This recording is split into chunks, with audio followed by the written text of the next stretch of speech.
Yo, it's your boy Ryan, Northwest Sports Fanatics, back at you with a new video. Today is Friday, July 7th, 2023, with your boy Ryan and the Northwest Sports Fanatics. Make sure you guys subscribe to the channel. Smash that like button either now or on your way out. Donate to your boy if you can. Cash App, $ORION NWSF, or the YouTube Super Chat right here.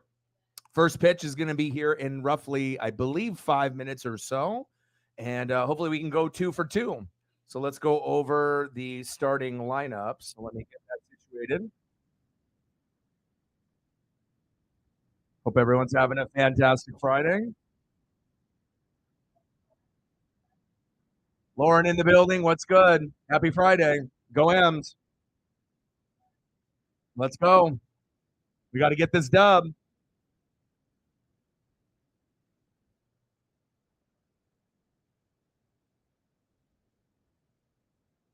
All right, leading off for the Mariners, shortstop J.P. Crawford.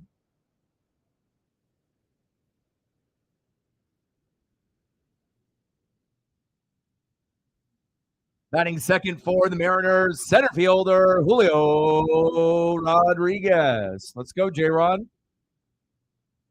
Batting third, first baseman Ty France. Batting fourth and cleanup for Seattle, right fielder Teoscar Hernandez. Batting fifth, big dumper catcher Cal Raleigh.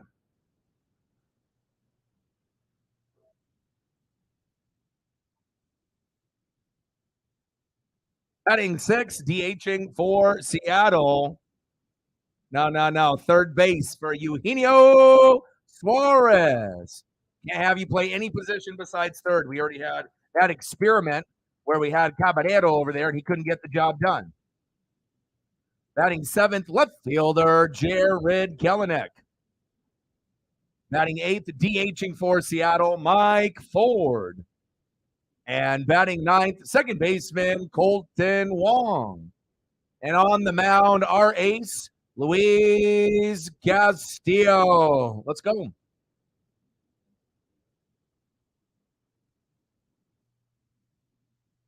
And then obviously with the thumb, got a little bit of Louise, and we got a little Alex Bregman on there as well. All right, let's go over the Astros lineup. Leading off for the Astros, second baseman Mauricio Dubon. Batting second, third baseman Alex Bregman. Batting third, right fielder Kyle Tucker. Batting cleanup for Houston, first baseman Jose Abreu. Batting fifth, shortstop Jeremy Pena. Batting sixth, DHing for the Astros, Yanier Diaz. Batting seventh, left fielder Corey Jolks. Batting eighth, center fielder Chaz McCormick. Of course, the guy that's got the coolest photo tried to cheat yesterday and slap away Ty France's hand when he was going to first. A lot of people didn't recognize it during the game with that JP throw, but then after the game was over and they did a close-up of that highlight, that was pretty much the main thing that was on Twitter, Instagram, Facebook late last night and early this morning. You know, cheaters got to cheat. And batting ninth, catcher Martin Maldonado. And on the mound for the Astros, Hunter Brown. Let's go, baby.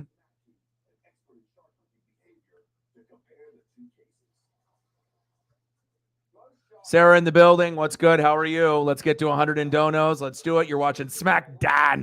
Well, let me know how it goes. I'll watch it later tonight. Hopefully it's going good. I've been watching a lot of Shark Fest on Nat Geo since they're doing original content all month. And then we get Shark Week next week with Jason Momoa, which I'll be watching all of that as well. I know some people don't really care for it, but hell, I've been watching it for years and years and years. And it does get me excited because I know that the MLB All-Star Game is right there. And then once Shark Week or Shark Fest ends, you know, then we get closer to the football season. So, oh, I'm sorry to hear that. So did you go to the doctor or did you just figure it out since your stomach wasn't really feeling that good? And then I added a few things here for animation purposes. So we obviously have the Mariner logo, right? We got the Stro logo, but then if the Mariners end up doing something good, oh, here we go. We got a little, we got the Mariner Moose there in the top right. So we got a couple animations. Okay, when we do something good there, and then when we play the Angels, or if I want to switch it up, I even got a kind of little cool one there, Mike Trout, there in the corner as well. So, I mean, it'd be cool if I had a Julio one. That would be preferred, or a Ken Griffey Jr. or something. But I figured, a couple little extra things to add. Now, I don't know if I would really want that in the corner, jumping up and down. That might be a little bit of a distraction, but we can always put it up on the screen with one of the Mariner players if we end up doing something good, either during the the stream or at the end of the stream. But a little extra there to add on for you guys.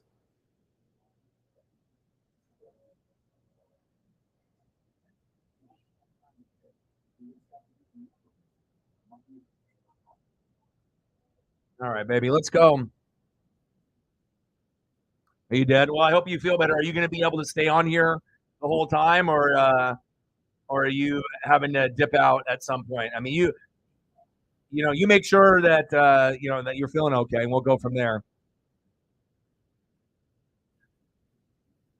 Let's go, Ems.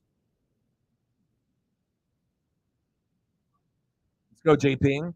But it'll be kind of cool, so we can have like little animations there in the corner. We make a big play. And a little Mariner Moose. Okay. See, I'm always trying to add something. Obviously, this was the best one, but we're not having the Angels today, so not something I don't know if I would really want to have on the stream the whole game again. Even if I got good ones on there, but you can use them in timely manner. So, all right, come on, JP, top of the first. Let's go, Mariners. And I know sometimes with the streaming services, they've had some issues with some of the Mariner streams with the Mariner broadcast. So sometimes they have to, go back and forth with the Astros, with their commentary, or the Mariners, unless you actually have, a cable or satellite provider. I don't really care which one it is, honestly, until I get settled in, and then it'll be Root Sports, right there, through Comcast or Ziply. But if they have issues with MLB or some of the streams through the Mariner stream and it cuts out in the 6th or 7th inning, I would rather have the Astro one because I don't want anything to fucking cut out. So we'll see how it goes, but so far so good. Yeah, you're not getting George Kirby. Not happening. I mean, shit, you could people could offer, Nolan Arenado and Goldschmidt. I'd say no. I'm being totally 100. Like, there is no way in hell that we're going to give away our best player besides Bryce Miller. Got him. I mean, I know there's going to be a lot of talent and a lot of people are going to try to pluck, either Castillo or Kirby or Miller or Wu, Marco coming back. But, I mean, the two most prized possessions for us are Bryce Miller and George Kirby. So, I mean, even if you offered something crazy, and I know some people would be like Arenado or Goldschmidt. Yeah, I know they're great and they're Hall of Famers, but we need the pitching, with those guys long term rather than temporary help for hitting now.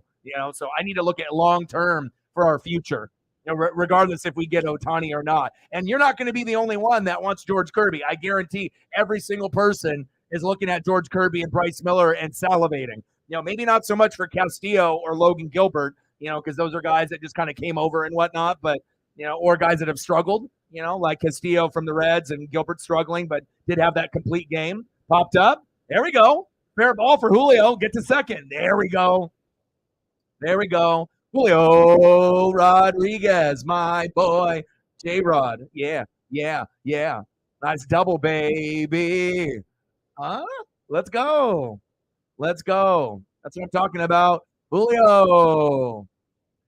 Next up for the Mariners, first baseman, Ty France. Let's go.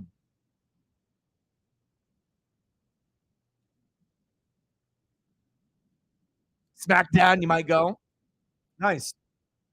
Well, they're starting, they're starting to usually put on regular good shows week in and week out now. Top of the first, 0-0, runner at second, which is Julio, one away with JP getting out initially. 265 average, 7 homers, 36 ribbies for Ty France. All-star last year, not an all-star this year, but obviously if we can just keep him healthy and not have Chaz McCormick try to break his arm going to first at the end of the game, we'll be fine. But there's going to be a lot of people that, because like Castillo's not really attainable. He's been our rock. Nobody really wants Gilbert, I don't think, even though he had that complete game. But I mean, the most valuable pieces to most people as far as upside, Julio, obviously in the lineup. And as far as pitchers, it's Miller and Kirby by a long shot. But even Wu, if someone tried to offer, I would say no. I was like, I really like Wu and his potential. And, by some dumb luck, if we ended up scoring Ohtani, I already think we already have a top 10 pitching staff. When we're healthy, we're top 5.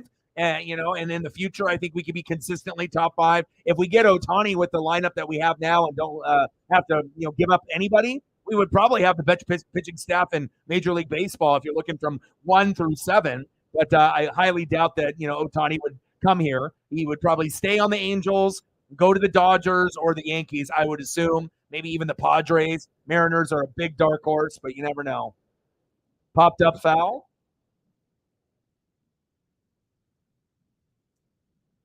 And then we'll be doing the game tomorrow as well. And then on Sunday, I might do 2 games where we do the Mariner game at 11, which I know there might not be a lot of people because it's early. But then we got the NASCAR race in Atlanta. Chase Elliott won it last year, and this might be the homecoming that we need to get Chase's first win this season after hurting his leg in that skiing snowboarding accident. So I might end up doing the Mariner game. It'll get over probably like around 2. And I think the NASCAR stream is around 4:30 Pacific time. So we might do double duty because it is going to be, I believe, is it going to be NBC again? And if it's NBC, I can use the Peacock network and then I can have it on here like I ended up watching that Chicago street race. So we'll probably end up doing that. That way we get the Mariner coverage, each day. And then, maybe a little bit of NASCAR sprinkled in until we get into football season. I have been paying attention with the, even though NBA isn't my favorite anymore, I'm obviously, I want to see what Scoot is going to do for the Dame replacement. He's on right now. He's playing really well. And then also Wemby. Wemby is on in 45 minutes. So if someone wants to give me a reminder for that, I can watch that at the same time. Dribbler right up the middle. Oh, safe at first. Bobbled it at first. There we go. Runners on the corners. And even though, the NBA is probably the least priority for me, I still watch games. I still read. I still see who's doing good and who's doing, average or shitty. And obviously with Wemby and Scoot, those are the ones that you're going to want to watch besides maybe Miller, from Alabama. Those are going to be the 3 main players, those 3 and the Twins. But I think the hype is going to be with Scoot and obviously Wemby. Those are going to be the people that I think most NBA fans want to see. Like, what is he going to look like after Dame leaves? Like, can he take over the role? And the answer is yes. And then we got to see if Wemby can back up the hype. Is he going to throw up something huge? Is he going to have an average day of maybe like 15, 8, and 7? Or are we going to get an explosive like 25, 12, and 12 or something? Because I've seen a couple practices and he looked a little shaky. But we already know Wemby is going to be pretty damn good. The only thing that'll hold Wemby back is probably himself and his body frame. So as long as he can stay healthy and put on some weight. Well, that's what they're saying. That's not going to happen, though. You don't want to go there. But if we could get Jaylen Brown for, somewhere in a 3-team deal, yeah, I would be all over that. If we can get Jaylen Brown, that would make me feel great. Honestly, my number one choice now, since Draymond re-signed with the Warriors, and I did see Jordan Poole with his photos with the Wizards today. Motherfucker looks depressed. Like he don't even want to be there.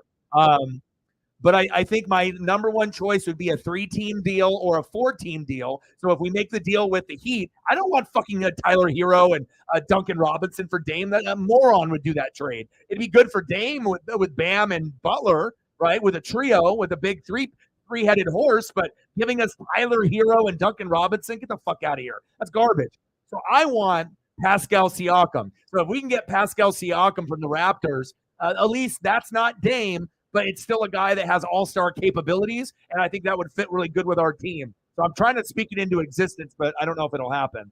Teoscar struck out, 2 away. Come on, baby. Come on, Teo. We need you today. Next up, big dumper catcher, Cal Raleigh. Yeah, but there's going to be a lot of teams, they're going to be trying to do some convincing. Thanks you to Cyberpunk and Sarah for helping out on the Twitter side. I appreciate that. And shout out to Sarah and Mr. Williams and Reflect, obviously, yesterday to kind of get us back on track. And hopefully we can get, a decent turnout and we'll hang out and we'll grind it out. I mean, we're pretty much grinding it out every day. So, top of the first, 0-0. Come on, baby.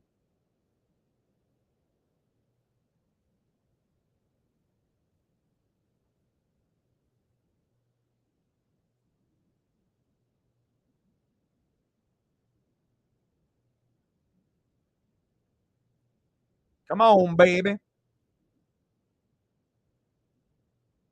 2-1 count from Brown. Lauren in the building. What's good?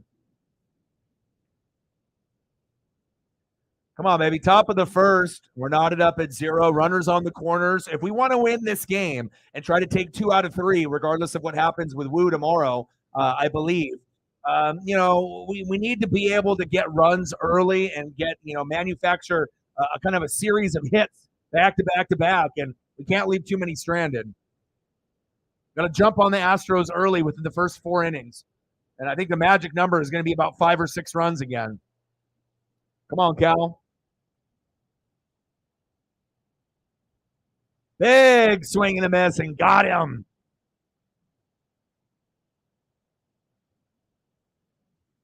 All right, Hunter Brown. Nice job.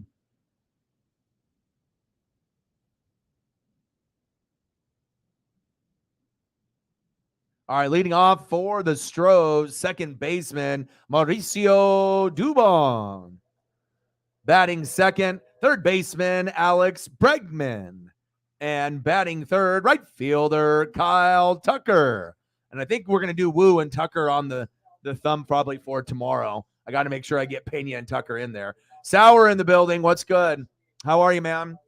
I got some extra things that I did. I'm always adding, little pieces to the stream, even if it's minor, just something a little bit extra. So we got on the top right corner, we got the Mariner logo, where we attach it with the photos. And then I got a couple little animated things here. So we got the Mariner Moose, in the top right there. And we got another animation there as well. So if, we end up doing something good at one point or another, then we got a little extra there as well. So I don't think I would want it on, the whole stream and whatnot. But, when we make a big play or something. And then when we play the Angels, here we got a little Mike Trout action as well. Just little subtle things, like I said, even if it's a kind of minor, every little thing that you do to add to the stream is always it's a bonus. So let's go. Let's get revenge. I know. And like I said, when the play initially happened, we saw the great play in the throw by JP, but I don't think a lot of fans really noticed what happened until the game was over. And then people, reviewed the tape and they saw that angle. Then you started hearing, people on YouTube and, Twitch and Instagram and Facebook kind of complain about it. Astros cheating again, with McCormick and whatnot. So I know A-Rod had a famously play like that as well. And, it's like if you would just admit, the cheating is there, but it just seems like the Astros being Astros, I don't think anyone was really surprised. All right, let's go, baby. Come on, Castillo. We need a good Luis Castillo today, not average Castillo or bad Castillo. We need 8 to 10K Castillo today. Come on, baby. I decided to switch up the background too. I'm always trying to keep it fresh and new. Even if we do have like a 2 or 3 game or 4 game set, sometimes I can use a like a daytime background, and then we can do like a nighttime one. Switch it up. So yeah, and like I said, the faster that we can get Castillo to 4Ks, like I think the goal with Castillo, if we can get to 4Ks by the third inning. I know that's kind of a lofty goal, but if we can get 4Ks by the third inning, he's going to be on pace for 10, and then we're probably going to be on our way. But we don't necessarily need 8 to 10Ks to win. We can have a game like with George Kirby, like a 1 to 5K kind of game, If we get a lot of ground balls and pop-ups, I mean, we can still win if we play good defense and have timely hitting and maybe some homers as well. So,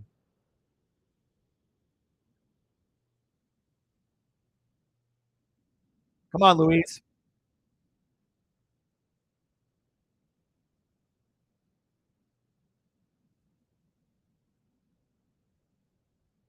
Oh, one pitch. Chopped right over Luis's head. Right to Colton Wong. There we go. I know, like I said, the guy can't hit, but after seeing like Jose Caballero come in for Wong, I got excited. I'm like a guy that can finally hit. But then now, he's getting to a point where he's kind of making a lot of errors and mistakes, on defense. And so, I mean, Colton Wong can be a little bit better in the box also, even though the batting average is terrible. He'll be able to take pitches, get hit by a pitch, get walked. And as long as I get him to first, he can run the bases, and that's going to be better than necessarily Jose swinging like Julio and not really being a reliable hitter. Sometimes Jose can make the big RBI, but he's kind of like Julio where he's swinging early and often, and he puts himself in bad positions early. There we go, line drive right to JP, end of the first inning. Let's go. I like that. Nice job, Luis. And I had to hit you with Luis on the thumb there, baby.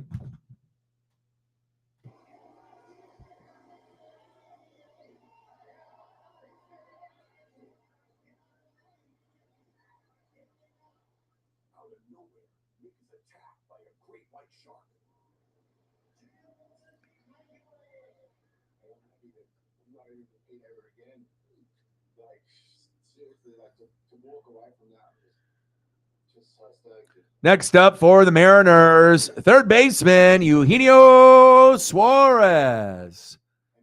Batting second, left fielder, Jared Kelenic. Batting third, DHing for Seattle, Mike Ford. Let's go, baby.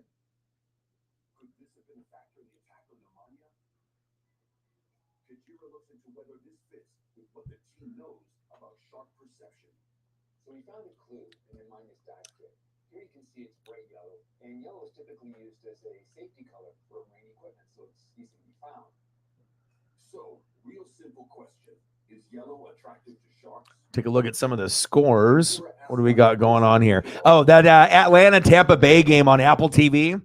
That one's fire. That could be a possible future World Series matchup. That's one of the best matchups today with those two teams going at it. And obviously the pitching has been pretty good. 2-1 Atlanta.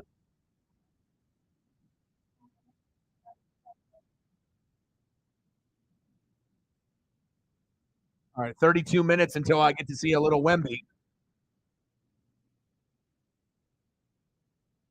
Got to keep up, I got to be able. I mean, I can always see like a Twitter highlight when it's all over, like 3-4 hours from now. But I want to be able to kind of see for myself, But I do believe the Wemby hype. I do think that he could be, one of the top, 3-4 centers in the league. One day he could be up there possibly with Embiid. The frame is a little thin, but they said that about Garnett and Kevin Durant, and I think that those two guys worked out just fine. Suarez follows it back. 0-2 count. Yes. No dingas allowed. So, Sarah, did they end up giving you medicine at the doctor's for like the stomach bug? Because, like I said, remember when I ended up having that stomach bug, when obviously it was like after kind of COVID was settling down and whatnot. And this was just, a couple months ago. And it put me out for the count for like a week. And like I said, it was terrible. The day that it was the worst, I literally was like throwing up and having to go to the bathroom for like 12 hours straight, like some straight up like food poisoning, like stomach bug. It was absolutely terrible. Like I don't think I could have lived having that happen to me 2 days in a row. That's how bad it was. Like it was just so fucking painful. The norovirus, gotta watch out for that. And I've had the norovirus when I was younger, you know what I mean? But it didn't hit me as bad. And I've also had bad food poisoning one time where it was like that also, where I had about a 10 to 12 hour stretch before I got better.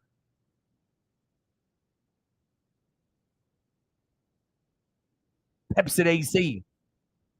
Well, I hope you feel better. And like I said, anytime if you need to go, let me know. Kelenic fouls off. 1-1 count. It's Friday, baby.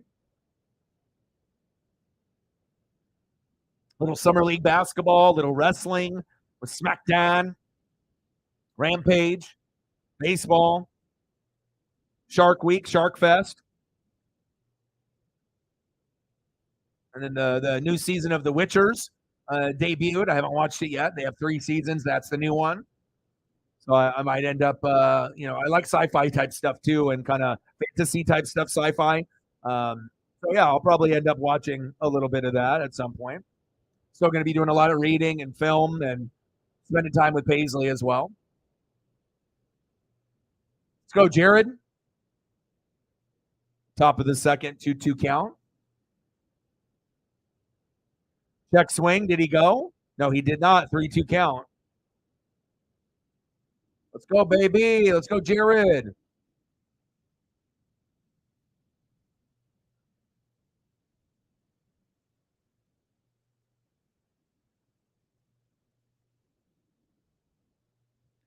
Oh, did they just call Kelenic out on a violation? He's going to lose his lid.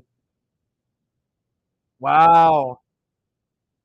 Timer strikeout. I mean, Kelenic has already kind of like lost his cool a bunch, and broken a bat and screamed and yelled. He could have gotten kicked out many, many times.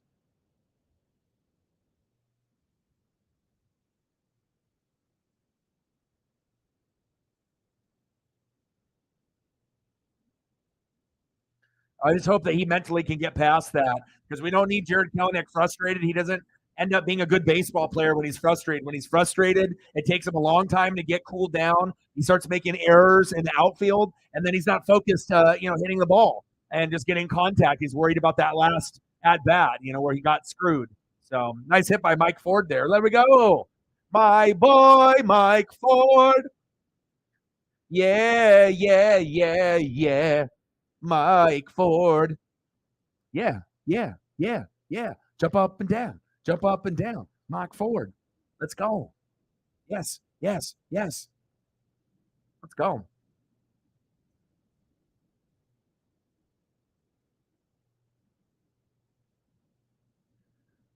Come on, Colton Wong. I believe in you, man. Like I said, your defense, you could be a Gold Glove guy. I know you're not very good at hitting, but I do think that he could turn it around. And I wouldn't say that. Now, when I say turn it around, I'm not saying get to 300 or 280 or 290, just to be able to get, from under 200 to somewhere between 210 and 250. And I know to some people that's terrible. Yeah, I know. But when the guy took 44 at-bats before he ended up getting his first hit for the Mariners, you're playing like 5-10 games before you get your first hit, you're going to take anything. And as long as the defense is good, I'll take that, because Jose's defense is terrible. And God, if you got a photo that looks like this, how can you not step up and at least get me a hit today? I mean, or get hit by a pitch or take a walk.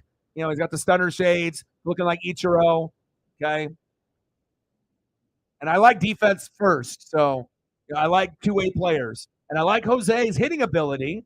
He can hit better than Colton Wong, no doubt. But you can't be making error plays on routine ground balls where you fumble the bag, and then when you throw it to first, it's a shitty throw. It's almost like you should get 2 errors when you fumble, trying to get the ball, and then when you throw it to first, if you fuck that throw up too, you should get 2 errors, in my opinion. You got to make sure that these people understand that you didn't fuck up once, you fucked up twice, and you can only do that so many times before your fan base, or in our case, Mariner fans, me, get a little irritated, And then especially if you're chasing pitches like Julio, I think I don't need fucking 2 Julios out there. So I'm really rooting for Colton Wong. I was really against him, and all Jose at the beginning of the year, because you couldn't fucking hit anything. But as the season has progressed, his defense is better. He's more consistent there. And I think that Jose can be a better hitter, but I think Colton Wong, if he uses his brain and he's smart and he works the count, he can get on base just as much as Jose, except he's just not going to hit. He'll get hit by a pitch. He'll take a walk. He'll find other crafty ways to sneak his way onto first base. And then every once in like 10 at-bats, maybe he'll get a hit, 3-2, it's right here, 3-2. Come on, baby. But usually it takes like that 3rd or 4th at-bat for Wong to get going. First couple, usually it's not there. And there we go. And that's why I like Colton Wong in the lineup right now over Jose Caballero because Jose would have swung at that shit. He would have never taken a walk like Julio. Never, never, never. But Colton Wong, JP Crawford walks all day. Hey, you look like a pimp and you got a hit, baby. Next up, shortstop, J.P. Crawford. He has been on a little bit of a heater as of late. More home runs, more RBIs, and it's good to see him get, kind of going. It was Kelenic for the first 50 games, then Teoscar and Julio. After that, maybe 10, 12 games, and now JP, maybe in the last 5 to 7 games. So, top of the second, 0-0. Runners at first and second, 2 away. Come on, JP. And JP is not afraid to be able to work the count and take walks. And I think for Mariner fans, you have to realize how important that's going to be for us in the second half of the season. If we don't get in a fight and we don't win 10 to 14 games in a row, we're going to have to be able to work the count to be able to catch up to the Stros and to be able to get cheap outs and to be able to, get cheap opportunities to get to first base. Getting hit by a pitch, getting walked, work the count, not swinging at pitches, what you normally would. Just knowing that, put the pressure on the pitcher, not yourself, and if you have to take a couple strikeouts looking, fuck it. It's better than, strikeouts swinging and it's not even close, I know strikeouts looking hurt bad. And there's one right there. Fuck! JP. But I'll take that, instead of you just chasing. Oh, that hurts. That hurts. We've already had guys on in the first couple innings and have not been able to cash in. Hopefully we can get something going.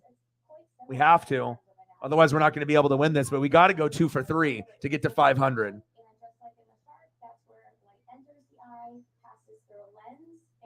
All right, next up for the Stros, leading off for Houston this inning, first baseman Jose Abreu.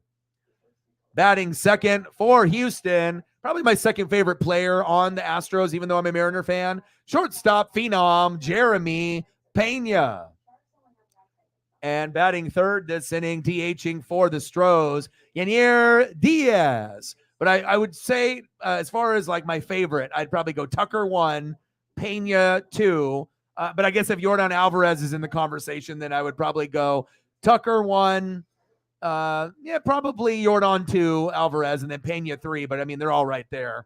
And, the only one that I don't really got a whole lot of respect for is Altuve. And now I guess I don't really have a whole lot of respect for maybe the guy that had the coolest photo out of anyone in the Stros lineup, which has McCormick. I mean, you can't be trying to bend, the arm backwards and trying to knock the ball out and, purposely cheat, but it just seems like it doesn't matter who it is. I don't know if it's just a cheating culture. It's one thing from the garbage cans and the Apple Watches, but A-Rod famously had a play like that in his career. But if you haven't seen the highlight, it's kind of unfortunate, but anyone that saw it, they're like, oh, well, typical Stros. It got, JP Crawford made an amazing throw, game-changing out, to get to Ty France last night. And as he was going to first, he hit with like his forearm and hand, the kind of the forearm area to try to get Ty France to drop the ball on purpose, like cheating on purpose. Like it wasn't like by accident. So, and some people might think it's not a big deal, but I mean, when you keep doing that over and over and over, and different players are getting involved now, it's, but until I see anything from Pena and Tucker, I still am going to like them. And obviously Yordan Alvarez is a fucking beast. I mean, that's like Aaron Judge as far as a lefty, like with Ohtani. JP Crawford to France, 1 away. There we go.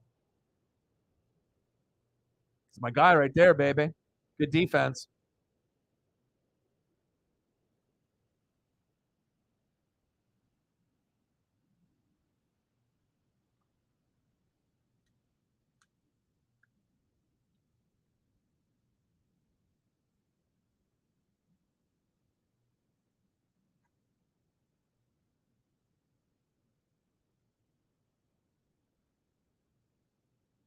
Yeah, but if the Dodgers do get Ohtani, they've had a lot of injuries with their pitchers. They would get closer to being the Atlanta Braves, and then that would get really exciting, moving forward. Because even if Otani was on the Dodgers. That doesn't mean that they're just going to win World Series automatically. The Braves are still going to be the top dog. I think that unless the Dodgers can stay healthy and get a better 7, 8, 9 hole hitter, and kind of get back to a couple years ago when they were the top dog. But you definitely improve dramatically the Dodgers, where you're not like behind the Braves. You're right there or slightly ahead of them if you get fucking Otani.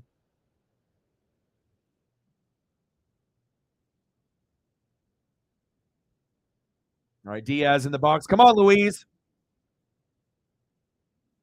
Pitches outside, 1-0 count.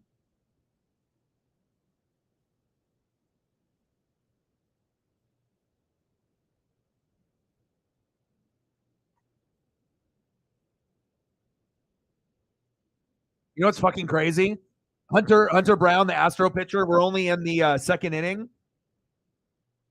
Guy is just a strikeout guy, man. Golly.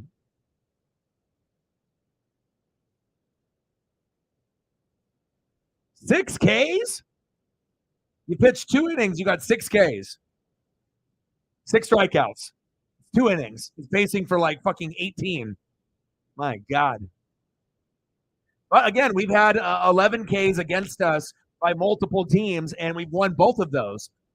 If we just find a way to get some runs after the explosion of 10, 11 Ks on our ass, and then if we can win, the 6th, 7th, 8th, 9th inning, or the 7th, 8th, and 9th inning, we can win the game.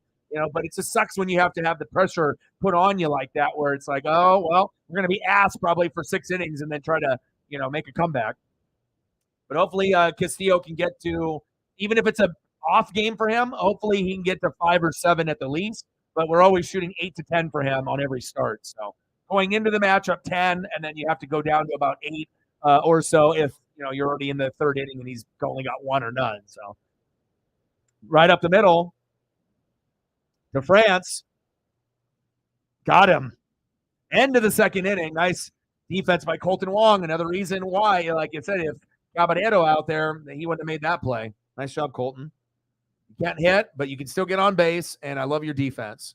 One of the better defenders, that we got. So JP pretty good too. So it's nice to have those guys in the infield. And then obviously we know with Kelenic normally when he's not angry, Julio and Teoscar. Teoscar is the worst one out of the 3, I think, for defense. But every once in a while he'll make a sliding, play with his knees or Superman it or dive, crazy. So as far as defense and all around, I mean, we got some good quality 2-way players. That's facts. Now we just need to be able to cash in and not leave runners stranded here. Mariners got 3 hits. We got guys on. We need to be able to execute. Execution, baby. All right, Mariner Moose. I see you. Let's go. Leading off for the Mariners, 1-for-1, Julio Rodriguez. Let's go, J-Rod. Batting second, 1-for-1, first baseman, Ty France. And batting third, 0-for-1, right fielder with a K, Teoscar Hernandez. Let's go.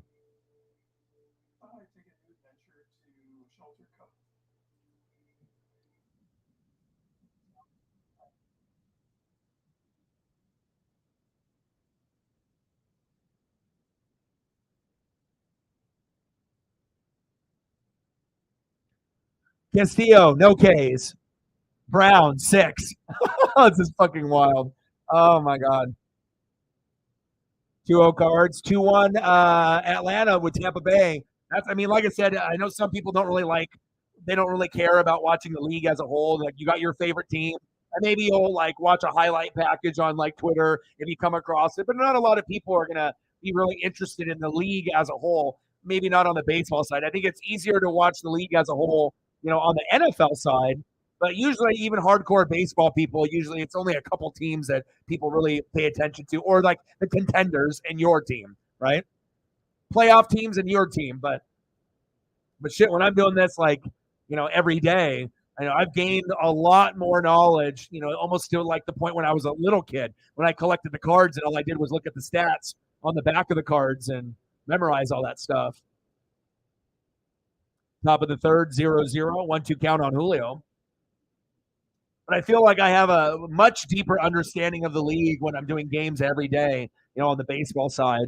And it's a commitment not only to myself, but to you guys, for anything that we do. We're not going to come in to a stream unprepared or not have the information or the knowledge. And we already enjoy the hell out of these things anyways. So the more you know about your favorite team and favorite players, the more interested you're going to be. If you don't know shit about something, of course you don't fucking like NASCAR if you don't know any of the drivers' names and you don't have any connection with it. But once you dive into something and then you start to embrace it, it's exciting because we need things to keep our mental health good before football season. And if you're not a wrestling fan, then you better be an NBA, NHL, or MLB fan or NASCAR, or it's going to be a long year. Damn, another K. Man, Hunter Brown got 7 Ks already? The hell is going on? Is he trying to get like 20 Ks today? My goodness. He's literally K'ing everyone. First 3 in the first, second 3 in the second, and then the first one in the third. 7 consecutive strikeouts. What? But even though that we're getting whooped like that, still 0-0. Castillo hasn't done the bugaboo where he gave up that 3-run home run in the first inning. Then we're fucked when that happens. That's the bad Luis. The good Luis is when he ends up getting about 4 Ks within the first 2 or 3 innings, then he'll get probably 8 to 10. But when he has those games where he's like 4 to 7, he loses most of those because it's like you probably struggle early and then give up a few and then you try to get hot late before you exit in the 6th or 7th, but the damage was already done, and then you just got to pray the Mariners hitters are up for the challenge of going yard and we can take advantage of maybe one of their shittier pitchers. Yes, there we go. Finally, a motherfucking hit. There we go. I got tough friends. Sometimes I need more than one photo. Good job, Ty.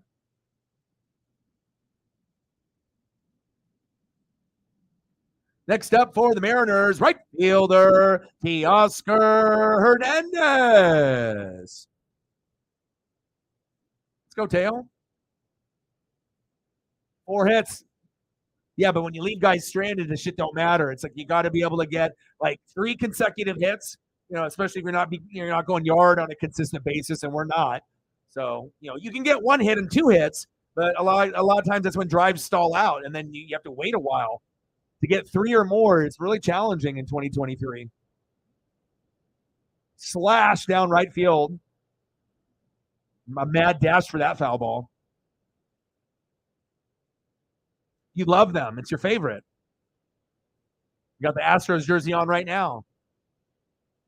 I do. The only thing that I really love about the Houston Astros, besides Bagwell, Biggio, Berkman, right, is Nolan Ryan and those 80s throwbacks, the Mitchell and Ness, the old school Houston Astros, the Nolan Ryan Astros jersey.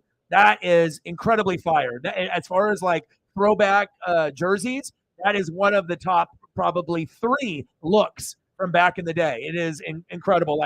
I would definitely rock that. I mean, I'm a Mariner fan. I wouldn't want to rock Astro gear, but if it's Nolan Ryan and it's that 80s jersey, yeah, I would do it. But obviously, played in many, many places. Mets, 68, and then he went to the Angels in the 70s, and then obviously Astros, 80s, and then in the 90s with the Rangers. It's crazy. He played 4 decades, never blew out his arm, 5,000 plus strikeouts, pitched complete games, 9, 10, 11 innings, the whole game, multiple times, no hitters, galore. He's got to be an alien, something. You couldn't even imagine someone doing something like that nowadays. Imagine if you had an Ohtani, that was playing now that, he's doing what he's doing now, but instead of pitching, 6 innings, he's going the whole game. Imagine if Ohtani was doing something like that. Oh, yeah, I just casually hit 35 to 50 homers. And, yeah, I pitched 9 innings. We don't even need a fucking mid-reliever or closer. I can just go the whole way. And that's what was happening back in the day. You got guys like Koufax. And that's why when you go back in the legends and you look in the 50s, 60s, 70s, 80s, 90s, you realize what kind of talent was there. Yeah, some of them in the steroid era, like Roger Clemens, who still was a badass, early in that Boston Red Sox career before the cheating happened, right? But like Pedro and Randy Johnson, you're not going to replicate that. So I got a lot of appreciation for the old school, for sure.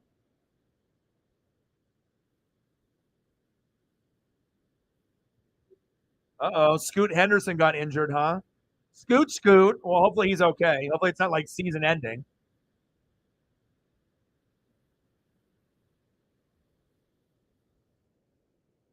I got some old Sports Illustrateds of Nolan Ryan too. And then my dad used to work at a high school for like 30, 40 years. And the library was going to throw out all the old ones from like the 70s and the 80s and the early 90s. And I was like, no. I was like, you fucking save those. Let me pick through them. And if they want to recycle or give away, but I had to go through and pick out the good stuff. Even though if there's like names, in the back, or if they marked in a black Sharpie on the front and ruined the cover, it still exists. Just it's still cool. Like, yeah, they fucked it up by writing on it, so the value is going to be decreased a little bit. But just the fact you can open up the pages and look at the Camel ads and see how much a car cost back then, and opening up a Sports Illustrated and seeing like Joe Namath and I don't know. So I ended up going through. I got boxing and football and basketball. Anything. Sugar Ray Leonard, anything that I know that I can make money on. That I was like, all right. So I scooped a good chunk, but like simple things like that. Imagine if that just would have got tossed, and then someone just found it in a dumpster or whatever. Like found a couple like comic book boxes full of old Sports Illustrateds. Even if they're kind of fucked up from a school, there's value there. There's still value there. I mean. And Sports Illustrated ain't the same as it was back in the day, too. It's like ESPN and Sports Center. Like back in the day, people looked forward to Sports Center before the highlight reels were everywhere. They were the only ones. And then Sports Illustrated, I feel like the writing and the athletes that were in it made it a little bit more popular. It doesn't really have the same like, oh my God, the Sports Illustrated's coming out, or the swimsuit issue, or whatever, a little special Michael Jordan hologram cover. Like I remember there was like times where I was like super excited for someone in the family to get their subscription or to like, get those cool items. And sometimes they had like some collectible covers and whatnot, like the hologram Jordan. Top of the third, still knotted up at 0, 2 outs, a billion strikeouts here by Hunter Brown, 7. I got a Cal rookie. Yeah, just the fact that he played through minor injuries and not necessarily major, but with injuries that other guys definitely would have sat out and had that streak of thousands of consecutive games played without missing one is mind blowing. He was a hell of a good player. I mean, you had the whole Ripken family back then. You had Billy, and with the famous card, with the Fleer, with the swear word on the bat and whatnot, and then obviously with his dad and a lot of the people in that Ripken family. It's like manager, like dad's manager, I'm playing, and the Cal, and then brother Billy's in there too.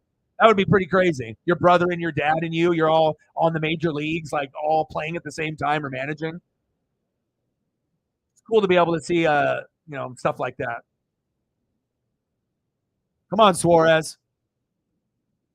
4-0 cards. Big swing and a miss. And then in wrestling history today, right, July 7th, 1996, that was the pinnacle moment in wrestling history. That's the Hulkamaniacs and Hulk Hogan going to the dockside and forming the new world order. Gino got him. Damn it. Another strikeout. This is wild. I hope we can still win this game, even though this guy's got 8 Ks on us. My God. Got to make sure we give the proper respect. It's like, man, unbelievable. But again, we've had 11 Ks on us recently by 2 different teams. We still came back and won. So, and right now we're not down 3-0, because if we're down 3-0 and then you have all these Ks, you do get a little, intimidated, and you're probably thinking, "Fuck, maybe next game," and whatnot. But Arenado homer, nice.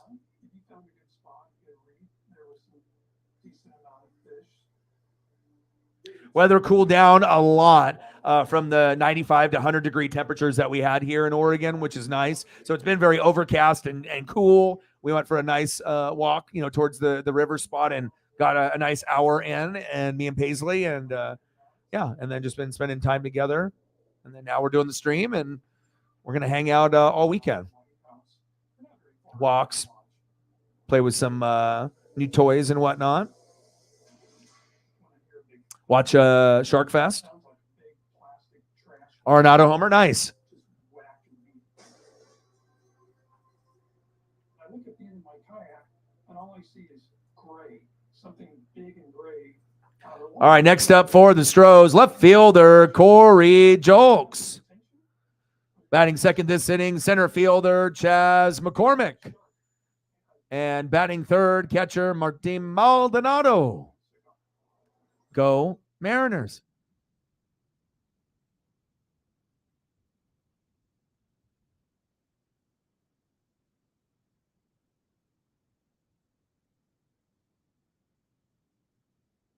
Yeah, like I said, you guys, have the proper hitters on the team to be able to compete in most games, but pitching has not been there. It sounds like starting mid relievers or closers, but a big part of it sounds like the starters are really bad, because if you set the tone where you give up 5 runs in like the first inning, you're not coming back. And so it's like that's tough when you give up those big leads early. And I pay attention to your guys' scores. You did go through a little mini win streak, though, where you guys got like 8 to 12 wins, which was kind of a nice thing to see, where your record was pretty good, over a 10 to 15 game stretch. But then as soon as that ended, then right back to the losing ways and whatnot. Logan Paul and Ricochet, well, they already built it up in the last one. I mean, hopefully we don't have any necks get snapped with moves that are slightly botched. But the athleticism is there to make it a fun match, even if you don't really give a shit about either one, or you could give a shit about Logan Paul, but he definitely is good on the microphone, and he's athletic. So same thing with like Pat McAfee and Bad Bunny. They're gonna put on great matches, especially if you match them up with someone athletic. Logan Paul and Seth Rollins, Logan Paul and Ricochet. Someone of that nature. Logan Paul and AJ Styles. Some of this stuff's kind of no brainer.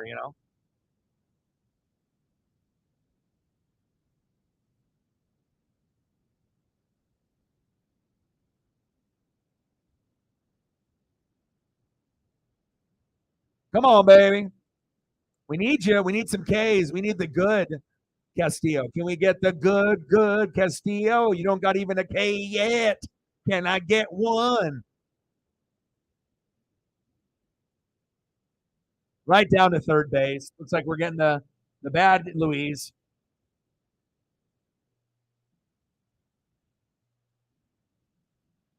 Oh. Nice double there by Chas McCormick. Just don't try to fucking grab our arms and cheat like you did yesterday. You hear me? Good hit. Nice bag. Right down there towards third base. It goes all the way to the wall until Kelenic can throw it in. Next up, Martin Maldonado.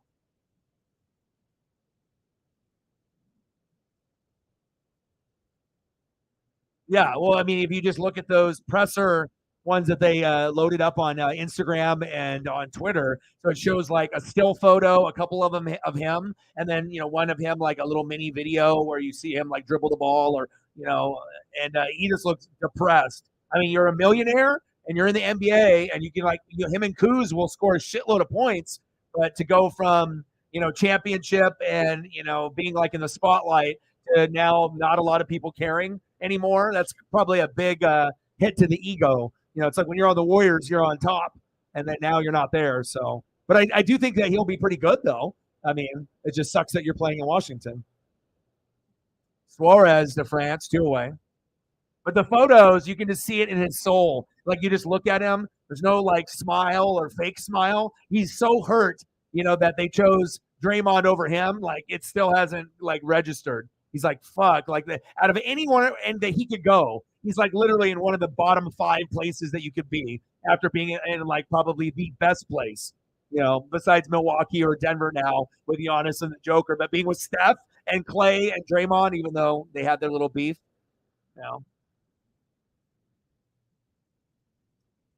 Honestly, if the Warriors chose Poole over Draymond, then that would mean that their dynasty and their run of being a competitive team would be over. Because if you don't have Draymond, you're not going to be able to go deeper, than the initial first round. You're going to need someone that can play defense and be a pest, but also can get a triple double even if it's ugly, 10-10-10, or a 10-8-8. Sometimes a 10-8-8 game can help you win a championship. So emotional leader.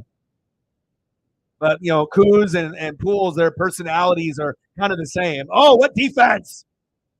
Wow. Oh, he bobbled it. Damn it. France couldn't get it at first.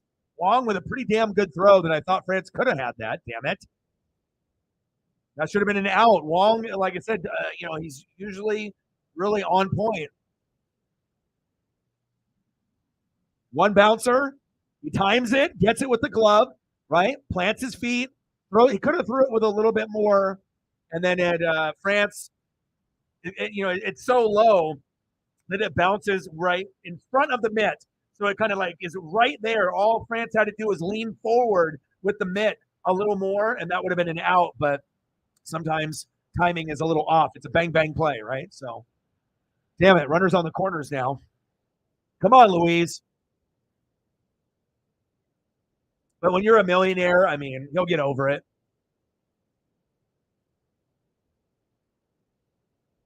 I mean, at that point, you're not winning a championship, then just fucking score and assist and rebound the hell out of, of the basketball and for the team. Be the best player with Kuzma and a few others, and then maybe they'll get rid of you. And maybe another team you'll get to, join like down the road. That's how I would approach it. It's like, okay, I'm on the Wizards now, and this is ass when I was on the Warriors if I'm Poole, right? But eventually, maybe Poole ends up, on the Spurs or something, with Wemby and these guys, and he ends up being one of the pieces that helps him win a championship. Like, you got to look at it like that. And, I don't think Poole sees that now. He's stuck there for a little bit. But, I mean, that's what I always would be thinking if I was in that situation. Just keep playing good ball and don't be so distracted by the females there, and be you. Wow. Amazing throw from Suarez from third to France, but he is safe. Bases loaded now. And, yep. 1-0 Astros. Rough.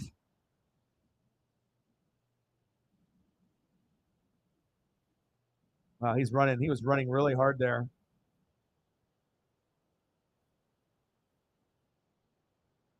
Bregman, man. I got him on the thumb for a reason. Sometimes you just have a hunch when certain guys are going to do good, So I was just like, well, I don't want to jinx us. But even though they don't got Altuve or Yordan Alvarez, they can still beat anybody.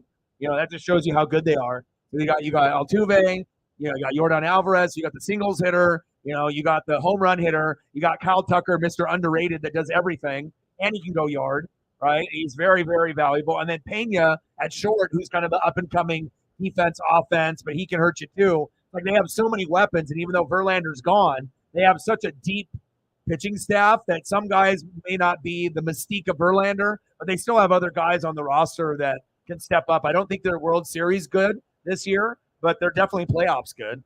So we'll see. Come on, Castillo. We're only down 1-0, considering everything that has happened. In the first 5 innings, I would assume Houston, because it feels like their pitcher is on, and they won't have to take him out until like the 7th if they don't want to. I mean, the guy had 7 Ks with our first 7 batters. That never happens in baseball, but it happened to us, right? Oh, smashes it to center field, Tucker, Julio, and we get out of it. So it's 1-0, but it just feels like the momentum, unless we get the starting pitcher out, then I would feel that we can take over the game maybe a little bit with our hitters, because it's like we're not at a point right now where we have 0 hits or 1. Then I'd be worried. We're at 4, and we've left guys stranded. So, I mean, it's not looking very good right now. But I would, if I, and this is me just being realistic and not being biased.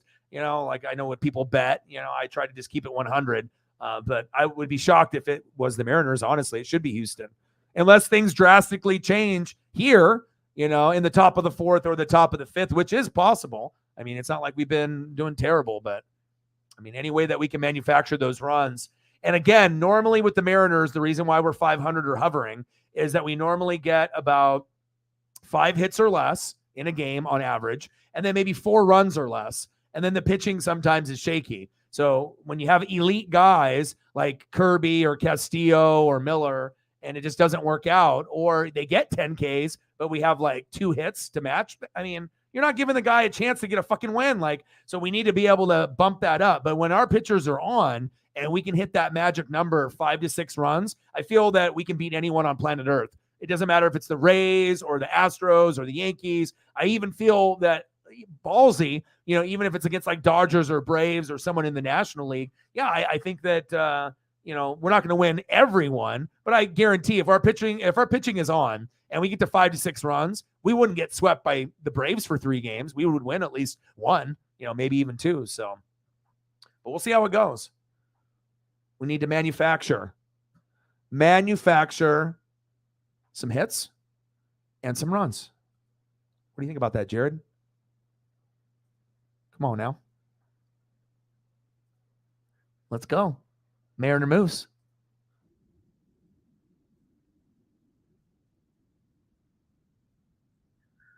Next up for the Mariners, left fielder, Jared Kelenic. Oh, Jared? Yeah, I mean, it just, I don't want to say that Castillo's been bad, but he just doesn't have any Ks yet. He's given up 3 hits. Seattle's got 4. But when Bregman reached on an infield single, the third, McCormick scored. It's just, getting guys on. And he doesn't have any walks. So it's not like he's giving up homers, and it's not like he's giving up walks. But then you're not doing yourself a favor by getting those Ks. If you're our number 1 pitcher, and I said this about a month ago, I thought that Luis was not our number 1 pitcher, and some people thought I was crazy. But I was kind of looking at the trajectory on how he's playing and how Mariner fans feel when they hear that name. And when it's Luis of last year, we're like number 1. We're confident. That's our number 1 guy. This year, Luis, he's maybe our 3rd guy. I feel more comfortable with Miller and Kirby, comfort-wise, better than Luis, because Luis has been kind of off. We can't just, we gave him the all-star nod, but I don't think he necessarily deserved it. I would have rather seen Miller if he wasn't hurt and Kirby. Honestly, I get Luis as a name. He's our 1, but he's not our 1 anymore. He's our 3. Mariner fans just need to understand that, yeah, he could get back to being the 1, but for us to be the best that we can be, I think it's Kirby or Miller being 1 or 2, and then having Castillo be 3, Wu, and those guys. That's when we end up being dangerous. Because then if Castillo can be at the 3 and still get 8 to 10 wins, we're going to be cooking. So there we go, Jared. Yes, sir. Yes, sir. Yes, sir. Jared Kelenic, my guy. Next up for the Mariners, DHing for Seattle, Mike Ford. Come on, baby. Top of the 4th. I like Ford's bat. He got tree trunk legs. A little chubby. Who cares? Boom or bust, but the boom is a home run, not a fucking single when you have like a little guy in there. Unless you're Scott Service and you do a good thing where you have Tom Murphy in there and he goes 3 for 3, and then you put him in at DH the next game, which is kind of weird and ballsy, but the momentum was still there in the bat, and he homered. So every once in a while, Scott Service will do something brilliant like that, where most managers wouldn't have took a risk. They just would have been, comfort level, Mike Ford. Regardless of what the outcome is going to be, that's the right guy to have there. But, you mix it up like that and it works. Yeah, you look like a fucking genius there. So.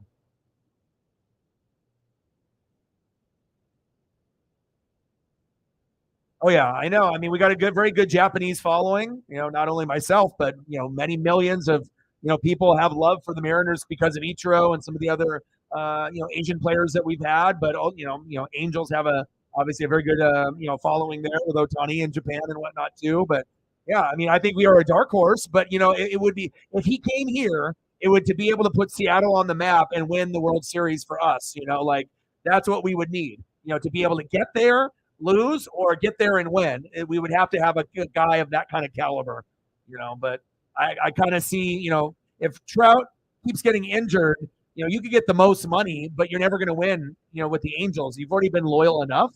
I feel that, probably going to the Dodgers would be the best thing for him because he would be able to win a World Series there, but they just wouldn't win it every year because the Braves and other teams are so good, well-rounded. And you got up and coming teams like the Orioles, which are super fun to watch. Like, I like being able to kind of spy on some of the other teams and see who's the Mariners and the Blue Jays of the last year, this year, and it's very clear it's the Orioles, clear cut them, and maybe the Diamondbacks with Corbin Carroll. But I just love seeing like new stories like emerge. Like you're just booty cheeks in your ass for 20 years, and then you get good, and then you get to the playoffs. It was a cool thing, and no one likes to be shitty forever. But I really do like the Orioles. I feel that they're good enough to get to the playoffs, but they're good enough to be like the Mariners last year and actually beat someone. And if the Rangers and Rays were to lose to someone that's not the Yankees or like the Astros, who would it be? It definitely is Baltimore. So I think that Baltimore is like kind of a sleeper. They're better than the Yankees, but they're not as good maybe as the Astros long term. If they get Altuve and Jordan back, that'll be tough. But I mean, they're pretty dangerous.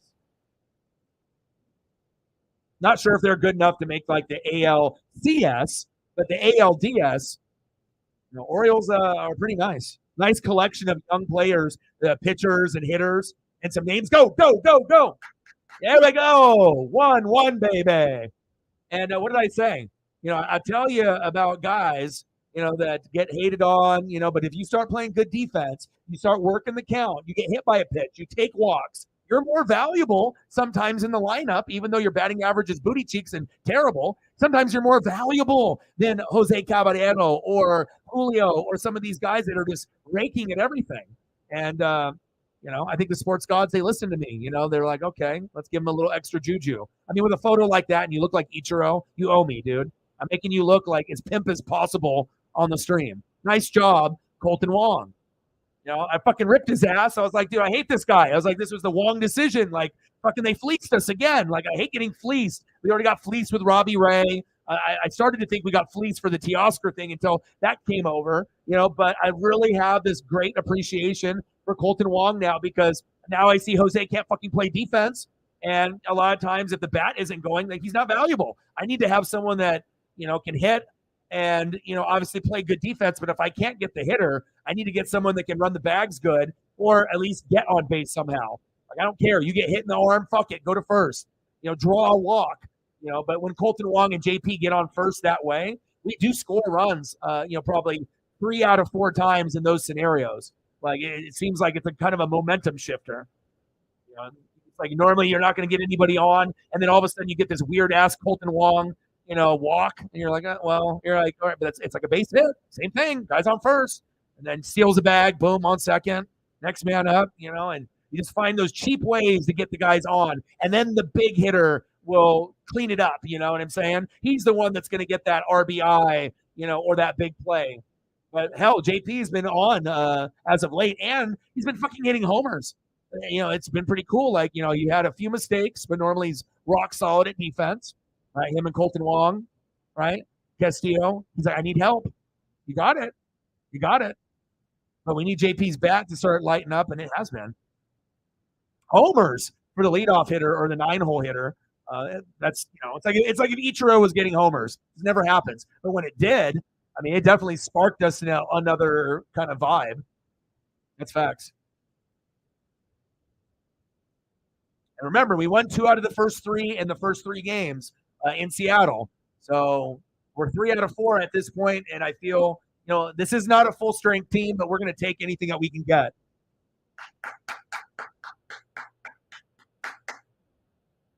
Let's go. Let's go. Let's go. Bases loaded, Colton Wong, and then J.P. Crawford. Let's go.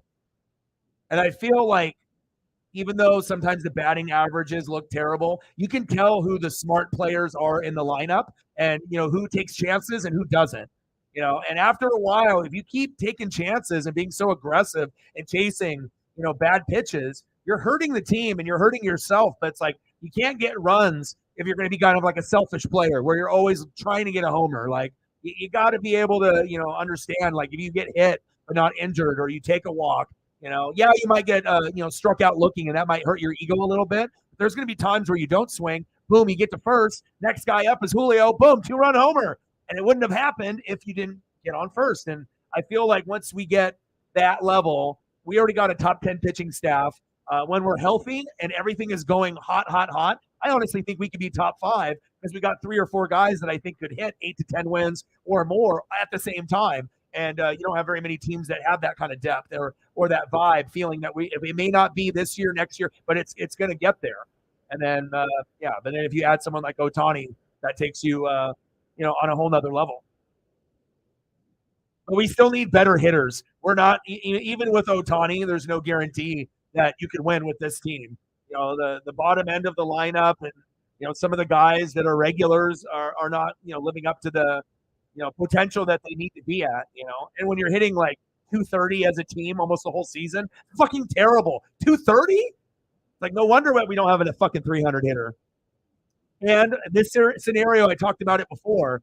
Normally, when we have a guy like Julio like this, bang, 3-1, baby, let's go. You need to have this confidence where you have this Hall of Fame player that that 3 out of 4 times, 4 out of 5 times, 8 or 9 out of 10 times, you're going to get something. And there we go. Timely hit in between the gap. Let's score 1. Let's score. Let's score 2. Let's slide in for another. Nice base running there. And see, it's just about getting that first one going and then having someone clean it up. But there's been times where Julio has bases loaded.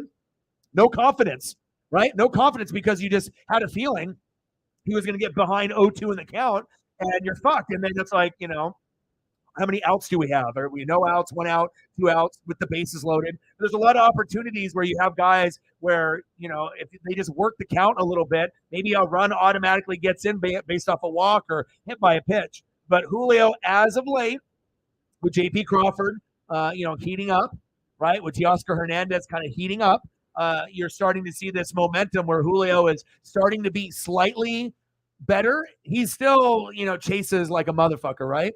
But now in key situations with 2 guys on or bases loaded, he's cashing in. And now, boom, 3-1, Mariners. And I mean, dude, if you're fucking rookie of the year, right, we have a lot of expectations for you. I mean, hell, you should have been on MLB The Show. They put Jazz Chisholm on there instead. Dumb, but whatever. You got on the front of Tops. But the thing is, your defense, amazing, like Griffey. Running the bags, amazing. Steal all those bases. You're electric.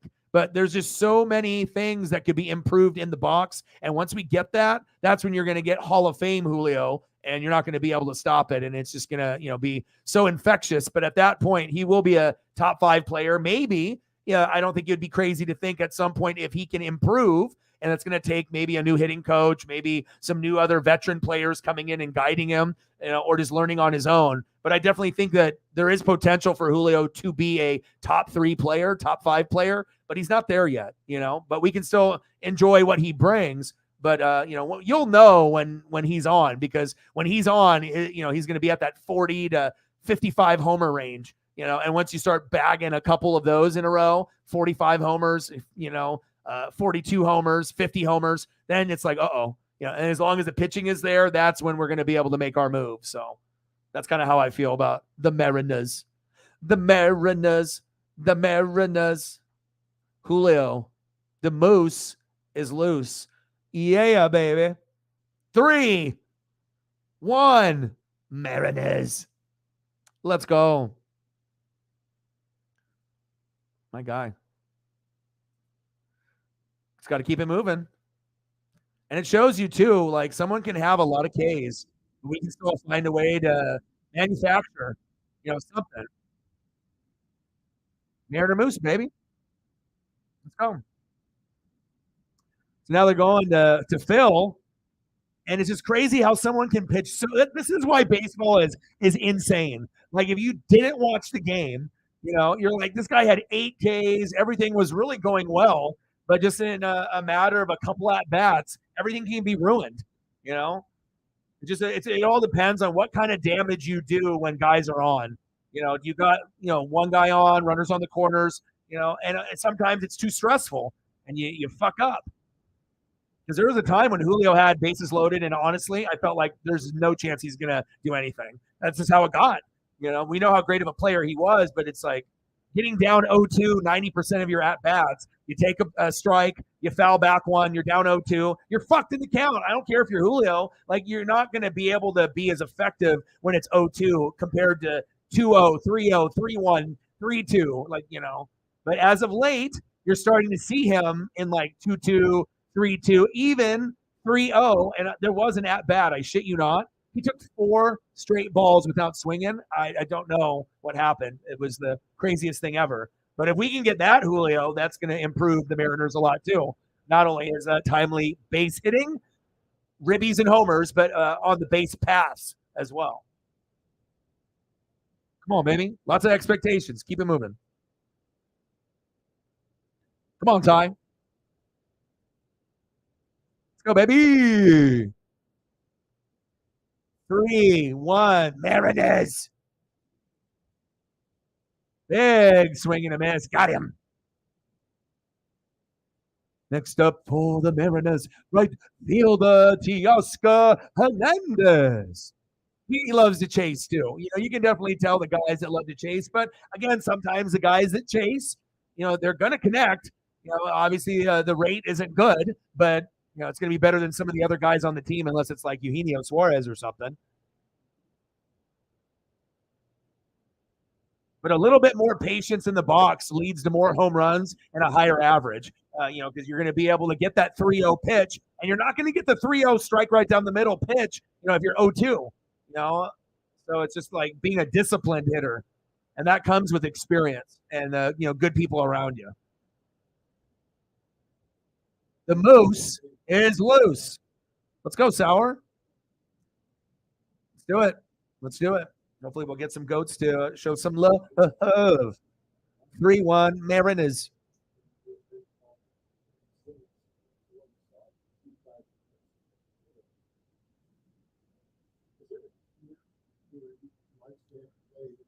I'm asking my Blazer people and duffel bag boys. We're asking, what's going on with the injury? How bad is it?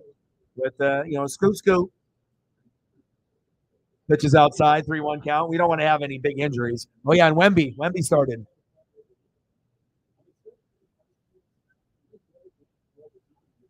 I'm getting the scoop from all the people that are watching, because like out here, for the Blazers, the fan base is super passionate and they watch everything. So like if you are a Duck or a Beaver, that's one thing for college football or any other sport, baseball, basketball, if you're into that. But I would say a majority of the state is very Blazer heavy, because it's the only thing that we really have that's pro. And it's a great facility there at Moda. Sucks that we're not going to have Dame anymore, but as long as we don't get potato chips in return, aka Tyler Hero and Duncan Robinson, at least do a 3-team deal where I can get Siakam or something. So then I'll be at least a little bit more excited about things. Said not really sure. He said right after look normal, and then he said tough to tell. More information's coming out. So, but it doesn't look like it's season ending or anything. Maybe just rain. So, all right, come on, big dumper. 3-1 Mariners. Oscar and Charlotte and Bianca. That's what we should get. I mean, obviously, if you're going to have Bianca and Charlotte, they're the most similar wrestlers to each other that they don't even have to have belts on each other, and it could steal the show and be one of the best matches at a big pay-per-view, SummerSlam or WrestleMania, right? They're so big. They are the faces, regardless if they have the belt or not. Now we got Ripley having a moment in Asuka and whatnot, but triple threat, though. Triple threat is dope because then you get that third person, and if they're athletic or they got some cool moves, Asuka, then it takes the move set where you're going to get like 2-on-1. You're going to get different like suplexes and double team move and innovation. Like you're going to see something maybe like you haven't seen before, or maybe something cooking that they have that they're saving for it. Bases loaded. Let's go, Cal.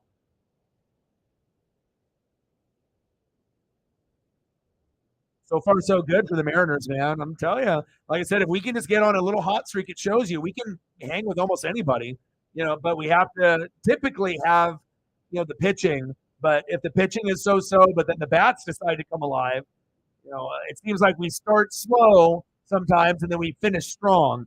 But every once in a while you're going to get fucked up. But the records for the Mariners starters is disgusting. A lot of it is 500, like 7-7, or or something under 500 where they should be like 8-3 instead. Throw to second, double play opportunity, safe at first. 4-1 Mariners.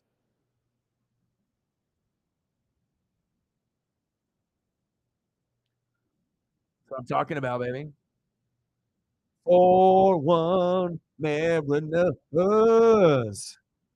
Mariner Moose, what you think about that? He said, I like that. I like that. Let's go. That's what I'm talking about.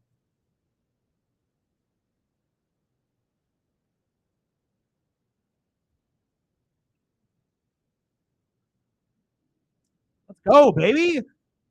And I feel that there's not a lot of people really covering the Mariners full time, and obviously based on what we had last year, you wanted to be able to back up that momentum to kind of put Seattle on the map, and you got to have at least some people get the proper representation of certain teams on social media and YouTube. You don't want to just have a bunch of people out there that don't really know what they're doing or don't really know a whole lot, and we got to be able to represent Seattle properly, but we're nowhere near where we could be. I just hope that they're not stupid and they break up. They better not trade Miller or Kirby. I don't think they're stupid enough to do that. That's the franchise for us besides Julio. Oh, you hit him. Suarez, you just got a hit in the butt cheek. Eugenio Suarez. Hey, if you get hit, right, screw it. Go to first. Boom, right in the thigh. Plow, plow.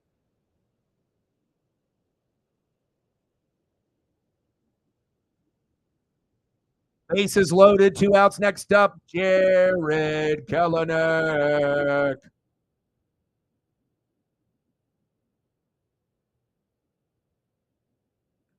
Come on, baby. But it'll be really cool to be able to see the Mariners try to battle it out for Houston at the end of the year for that last spot. It's going to be probably them, 90% to 10%. But when you see how we played, against certain teams like the Rays and, which is a contender, right? World Series contender, top 3 team. We could beat them 2 out of 3, and sometimes we're not even an A+ in hitting and pitching, and we can still win. Sometimes it's like A pitching, B minus hitting, but it was good enough. Or maybe, B pitching, but A+ hitting that game. So I feel confident, but again, it's just all about keeping guys healthy. And it's a very competitive American League. It's just so much deeper there. National League is so thin. It's like Braves, Dodgers, Diamondbacks. But, I mean, I'm not sure who that Phillies team is going to be from last year. Maybe they'll come out of nowhere. Maybe it's the Diamondbacks as that new team. But I don't know. I just feel like it's kind of the Braves and everyone else. It's like no one is even close to them, in my opinion. Like, as long as they don't get hurt, like, it's really their World Series to lose, in my opinion. They should get there. If they don't, that's on them and them only, But they definitely have probably the most talented roster, from pitching and hitting and everything that they have. And obviously we've seen what the Rangers have with Bochy. He brought that San Francisco Giant winning mentality there, and the Rangers are in first place right when Bochy's there. So that shows you why they're doing good. And then the Rays, obviously, look at talent that they have. And when you start off the year, something insane, 10, 12, 15, 16-0. Who the fuck does that? Oh, here we go. 5-1. Let's get a walk and let's get some more runs. Yes. Bang, baby. It's like, hey, just take pitches. Don't fucking swing, right? Don't swing at all. And let's add some more fuel to the fire. Let's go.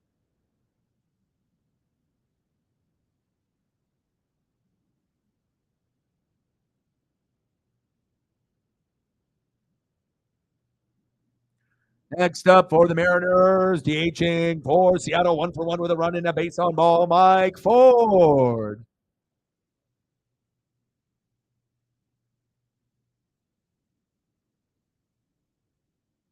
All right, take it easy, man.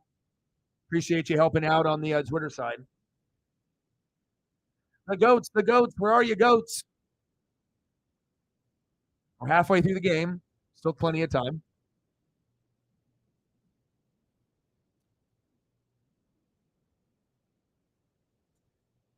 Oh, baby. 8-1 Mariners. Boom, boom, boom, boom, boom, boom, boom, boom, boom, boom, boom. Can't get it. Go, baby. That one's going to score. That one's going to score. Oh, my. 8-1. Mike Ford, kind of good. It's like it only took us 60 games to figure out who our DH was. There he is. He says, guess what? Oh, dog, I'm good. Yeah, you are. Fucking A. My guy. And it's like a Carlos Santana, but more reliable, or a Vogelback. I love chubby DHs that produce. My favorite. Let's go. Man. Shit. Electric. Shit, Moose likes that shit. The Moose likes that shit. Let's go. Next up, second baseman Colton. Oh, let's go. And I feel that as long as Wong plays immaculate defense, right? If he plays immaculate defense and he can just be smart and get hit by pitches, take some walks, he will end up taking over Jose Caballero, I think, full time. At least I would go that route. I know that he's not going to be batting over 200 very often. And if he gets over 200, the max that he can peak is probably 240, which is terrible. But you're a really good defender, and I think he works the count better than Jose. And sometimes you got to look at those little subtle details. And I don't like seeing guys, being terrible and suck forever. Like at some point, you want someone to turn it around. Like, I mean, you got to be that fucking cruel that he just fucking is this, 180 all year? I mean, Jesus. Like, who's shitting your cereal? You want someone to do fucking 180 or 150? Or when you see guys that were batting like under 100, you're like, oh my God. Like Colton Wong was there. I remember like looking at the lineup and it was like 0.90. I'm like, is this real? But again, you can get out of the slump. You got to first believe in yourself. But it also, if you have good teammates, they'll get you out. They'll get you, out of that depression and that anxiety and get you out of that mental health hole and, give you a little confidence, give him some compliments and, maybe hang out with him a little bit, and you started to see a little bit of a change, I feel. I need consistency, damn it. And if we can play like this, we will have a shot to be one of maybe 3 teams to try to get one of those last spots. Let's go! Another great hit all the way to the wall.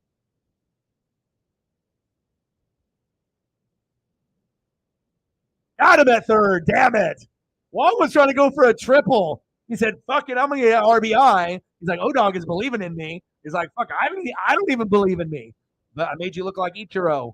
Right, let's get some more runs. But you went for the triple. You didn't get it. But hell, I like the effort. 9-1 Mariners. Fucking A. See? Sometimes you just got to believe. You just got to believe in a guy.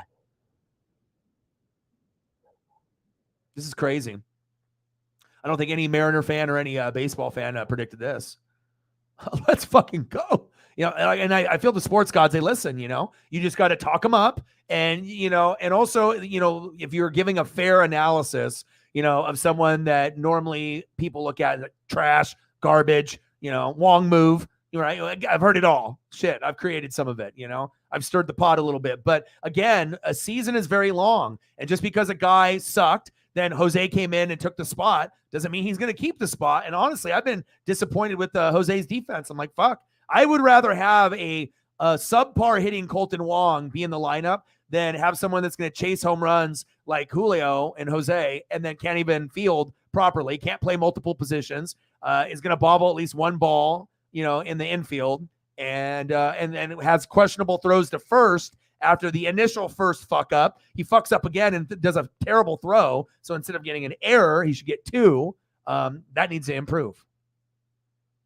I'm saying you gotta grind it out. You do the streams, and then crazy shit happens, right?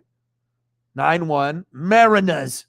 I mean, we got to be able to represent for the Mariners proper, especially when we get good and we start winning, lots of games, and we end up being like one of the favorites. When like people are already on the Mariner bandwagon. But again, if you have something as simple as getting Ohtani to sign with Seattle, it's game over. We're gonna go to the World Series within 5 years of Ohtani. We're gonna maybe not necessarily win, but we could get there, and it would change everything, especially how much the tickets cost. Be like, oh, I want to get a Ohtani foul ball. But I mean, Ohtani with the Mariner colors, it kind of seems like it would fit.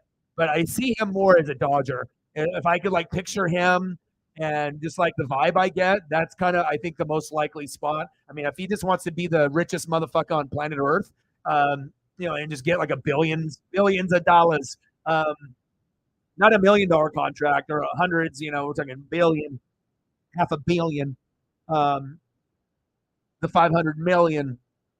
Or more. I mean, fuck, Ohtani is $1 billion. That's how much he is worth. But like, how many people got the money? Like Yankees, Dodgers, Padres, and then if you want to take less money and just try to create a culture, because I mean, shit, if Ohtani came to Seattle and won it here for us, I mean, that's like Ken Griffey Jr. status on another level. And then that would be another legend that we have. But then this one got us over the top. And already having Ichiro, that would be kind of a cool, tradition. Having one positional player that's the best ever, in Ichiro, coming over from Japan, and then having arguably the best all-around player that baseball has ever seen. Because he's putting up numbers bigger than Babe Ruth did. Got him at first. Jeremy Pena can't believe it.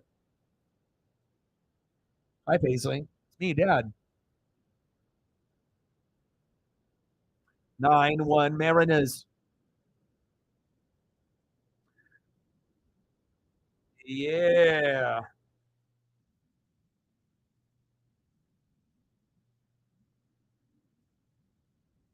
Let's go.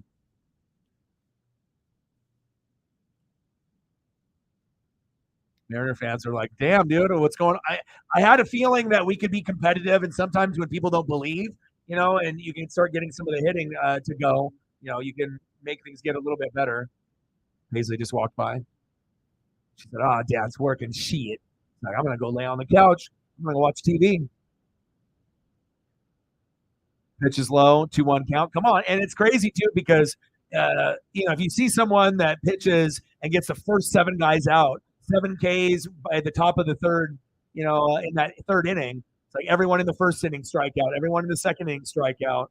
And to have this offensive explosion, like I said, if the Mariners can get our pitching to where it needs to be, and we put up 5 to 6 runs or more, we are one of those teams that could be a super team. Like we can get on a run where we possibly could win 5 to 12 games in a row, and not a lot of teams have that ability. It's hard to be able to get a run going. All right, Houston, I see you.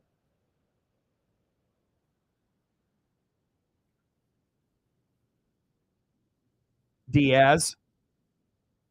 Jokes.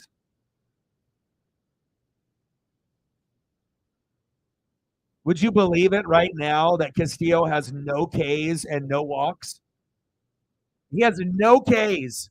And so it shows you that the Mariners can manufacture wins even when our star players get, barely any Ks, no Ks. But the secret to the formula, right, is if you're doing that, how many walks are you getting? Because in most cases, you're getting, 3, 5. You're like, oh, there it is. That's where you fucked up. But 0 Ks, 0 walks, and then all of a sudden you're just getting this crazy amount of just hits and wow, line drive, got him, and everything is just going right. Astro fans are in shock right now, and like I said, if we end up winning again, it goes to 500, and if we win tomorrow, we go one game above 500, and we're just trying to, gain a little momentum. And then once the All-Star festivities in Seattle, first time since Ichiro's rookie year, I got a couple buddies that are going. They're going to bring me back a shitload of stuff, and hopefully that they'll get close to getting a ball. We'll do all the coverage. And obviously, home run derby. If Julio wins it, obviously he's going against Pete Alonso, so maybe the winner is one of them two. But Alonso's trying to go for the three-peat. Wouldn't shock me if he wins it again. But if Julio can win it in front of the Seattle fans and beat Alonso and go all the way, that would be big momentum-wise. And then obviously having the guys do well and seeing how the performance goes, with the American League and the National League. All-Star game is always going to be lit. So and they've really, did the city right. Like if you've seen some of the drone videos and some of the promo videos through like Mariners Twitter, it's pretty cool.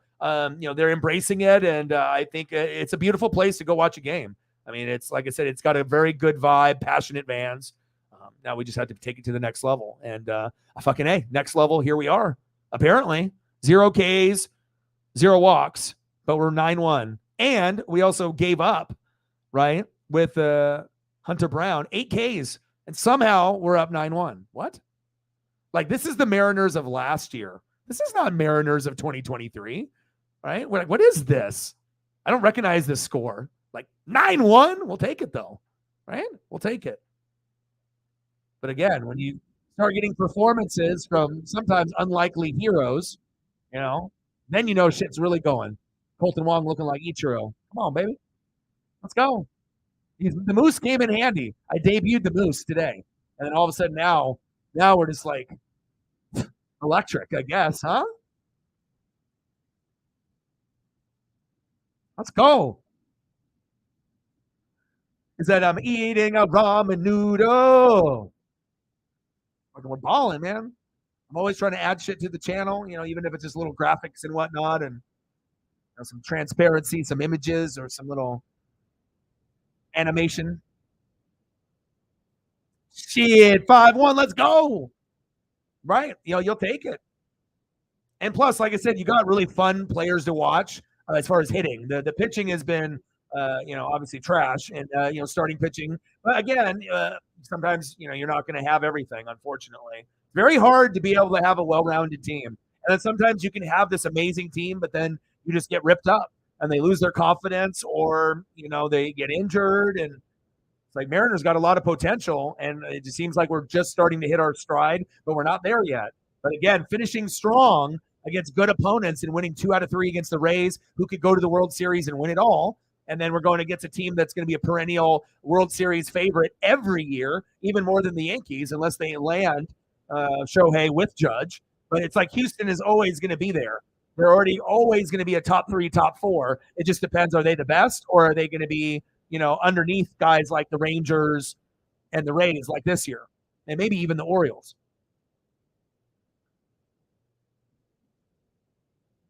Because as Mariner fans, we can be happy, but we also have to understand they're not full strength. They don't have Altuve, and they don't have Yordan Alvarez. Are we going to gladly accept this and be happy and, talk a little shit? Yeah, but also remember, beating the team at full strength, that's what's going to give us the confidence knowing that, hey, there's no excuses now. We beat you, right? But, you're going to get some people, well, we didn't have our 2 guys out there. And it is a fair point. Because you got to think, when Altuve and Yordan Alvarez are in that lineup, what happens? Pena does better. Bregman does better, right? And Tucker just goes through the roof. Instead of solo shots, they end up being like 3-run homers. So, there is a fair point there. But, you're going to take any kind of dub. It's like if we didn't have J.P. Crawford and Julio, I wouldn't feel very good. I'm like, fuck. It's like we better have some other guys. And J.P. and Julio's not playing? Damn. I was like, I know we can still win, but then there's a lot more pressure on those other guys to step up. So, but a win's a win, and you'll take it. And especially when we had the cheating that happened yesterday with McCormick, trying to knock, the arm, as he was running towards first to get him to drop the ball. That's just like Bush League shit. Like, it's like any time where you get people that, say, we don't do anything. You guys are just talking about the past, whatever. And then you get another thing that happens. It's like every year it's something, maybe it's not major like garbage can level, but there's always some kind of like pushing the limits or doing something that's kind of like Bush League, A-Rod did it back in the day.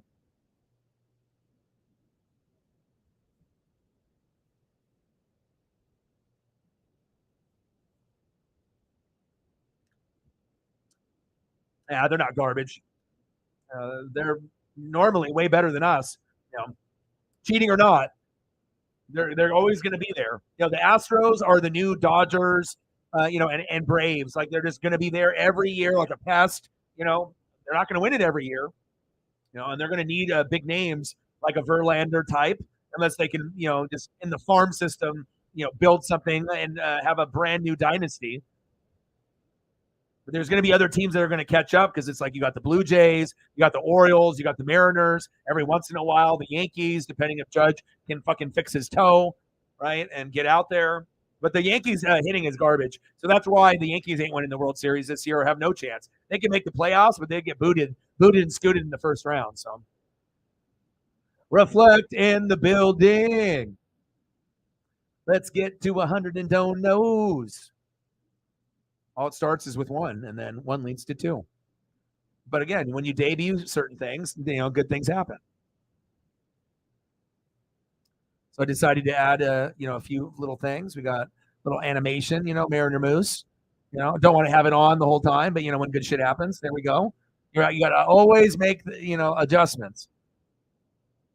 But if we can play, like I said, like we've been playing against the Rays and the Astros, big strike out there for France. But I mean, hell, we're up 9-1. I mean, then you start putting people on notice. But you got to be able to watch the games to see how everything kind of plays out. So let's go. Love it, man. How are you? And I'll do the game tomorrow. I believe we got Woo, and it's like, and it's just crazy. It shows people that the Mariners are deeper than people think. And like teams like the Mariners or the Blue Jays or the Orioles are always going to be looked at as underdogs, right? Compared to like the big boys, like the Rangers or Rays or Astros, whatnot. But, once things start going really good for Seattle, it's kind of infectious. It just, everyone starts clicking, but then we can also win in weird ways. Castillo, 4 innings pitched, right? 3 hits, no earned runs, no walks, no Ks. And he's supposed to be our best pitcher. No Ks, right? But we're up 9-1. So are we mad? No. But it's just, it shows even with Kirby in the last game, you can get 1 to 5 Ks, even though you're more of a 10K kind of guy, right? And then the offense just decided, hell, let's wake up.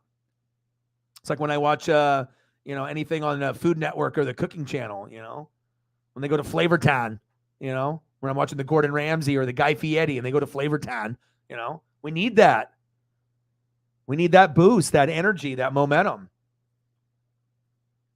But it's a good thing to see. And like I said, I'm not, and I feel that, for most Mariner fans, some will probably, think that we're going to be better, go farther, but first we got to be able to have consistency before we're even talking playoffs. We're still not even at that. We're a fringe, we're still quite a few, positions behind. But I mean, if we can play like this, going late, I definitely think we'll be one of the top 3 options to try to get in that last spot or like a wild card. But essentially, we're going to have to beat out the Astros, get past the Angels. The Trout injury will help us do that automatically. Ohtani will still be legendary, but no Trout, that's going to hurt them.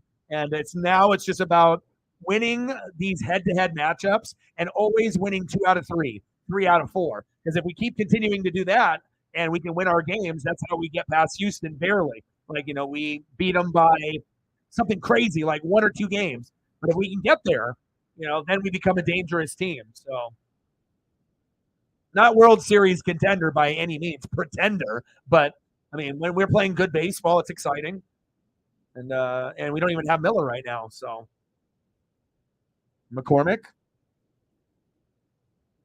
Chopper, J.P. Crawford to France. 1 away.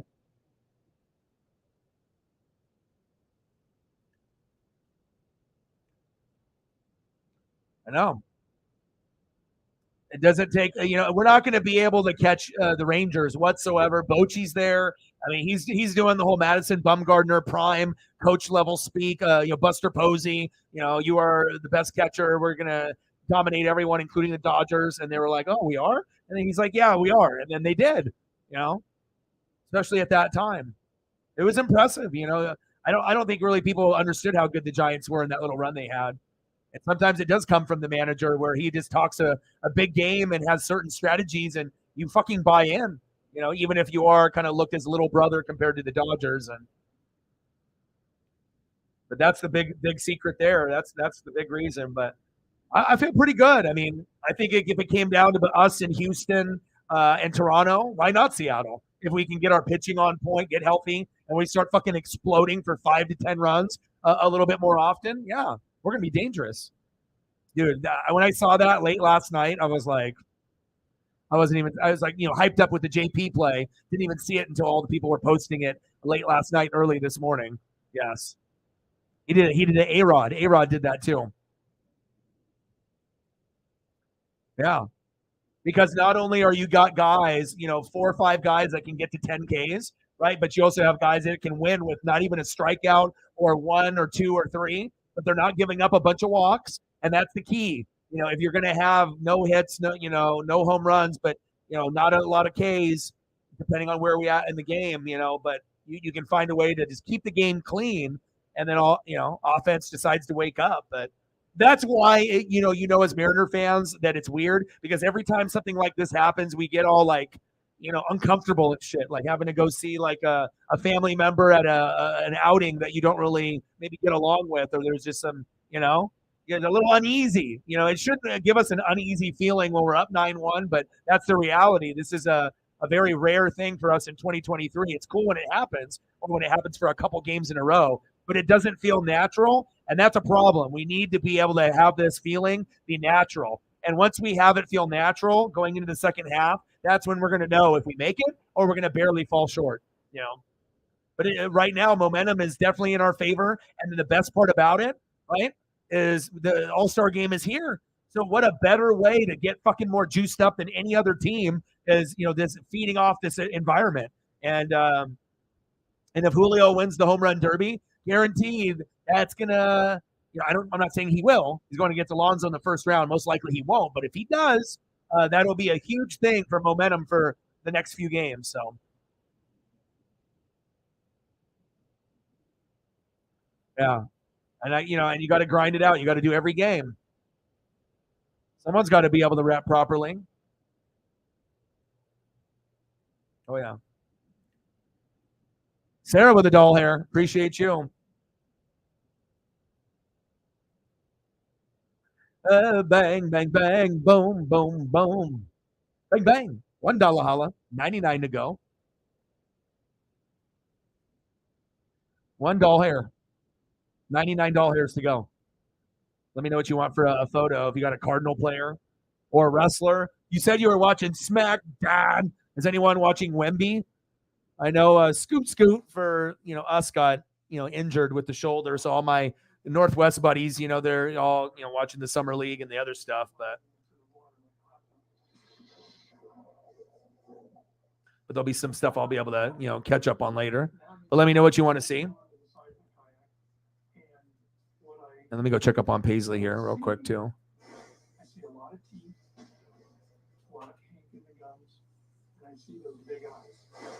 Arenado.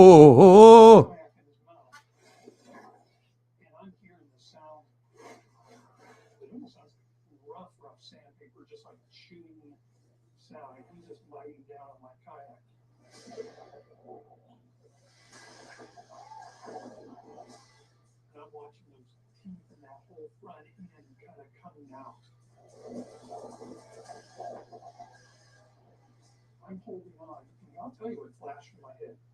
One was my wife. It's interesting. My children flashed in my head because I'm thinking I am now in the water. A shark's got to hold my kayak. He's going to come for me next. And I'm hoping if the shark does grab me, that it cuts me clean and I bleed out warmly.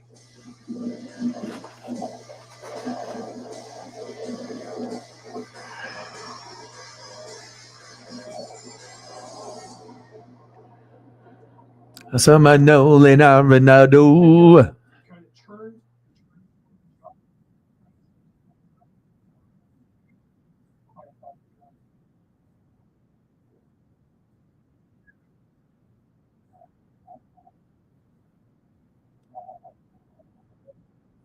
A little Nolan Arenado. Thank you. Appreciate you.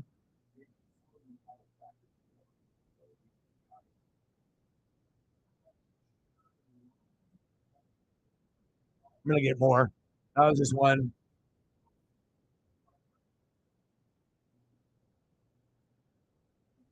9-1.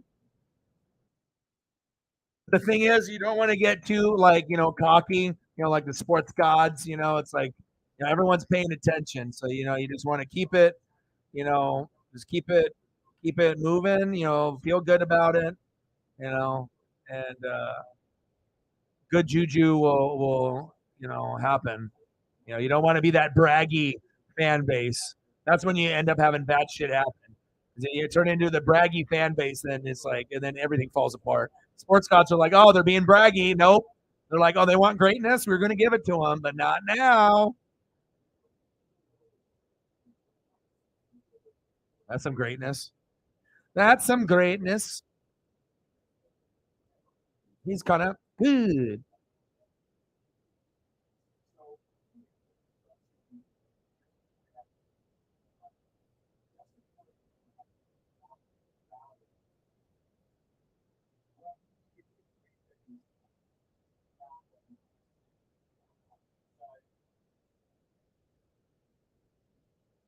Oh, baby. You got to end off on a good note with those jerseys. It's a look, it's a vibe. Cardinals. Effort. It's a great choice.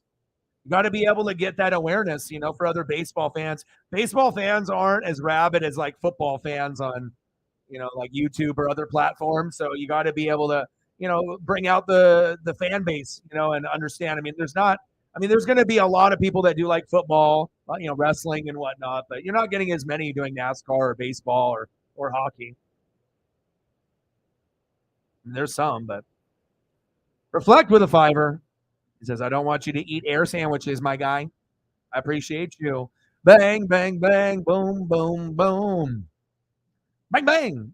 $5 holla. Texas Jack, thanks ya. Appreciate you. Mike Ford, 3 ribbies. Thank you, man. Appreciate you. $6 hairs. Let's go.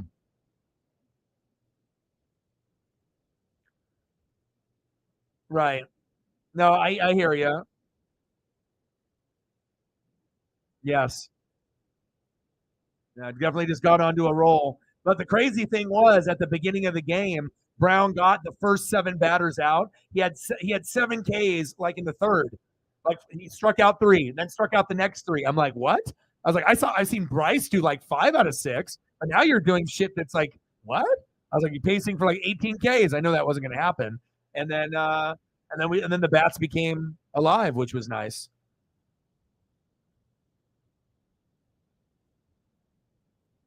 You know what it is, man. It's all about that Mike Ford. You add little things, right? And then the sports gods are like, oh, this guy's putting more effort in. He's adding shit. He's like, let's make it a big day then.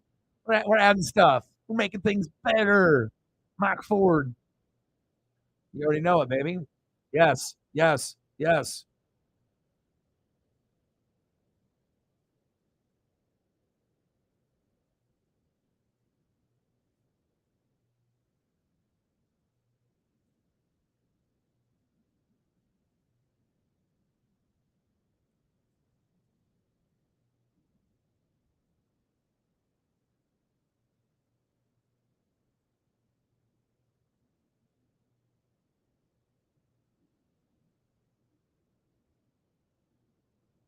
Oh, baby.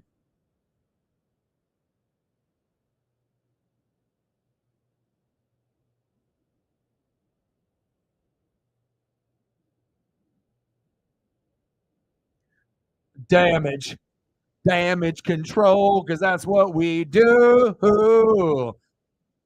We can win with no Ks from our number 1 ace. No walks, no Ks, no fucking problem. Let's go. Huh? Fucking A. Appreciate you, man.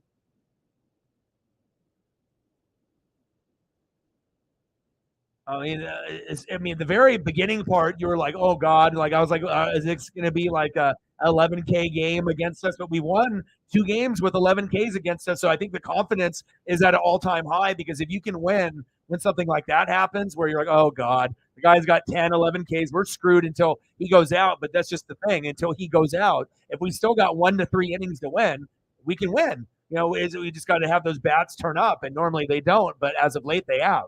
That's the difference. So, and we're finding ways to win with our pitchers that should be like 8-3, 7-4, 9-3 record, but some of them are 7-7 or 5-6, which is a bunch of bullshit. ERA, all this bullshit. Strikeouts should be better, right? But you can see the potential, and it just we need to get guys healthy. You never know.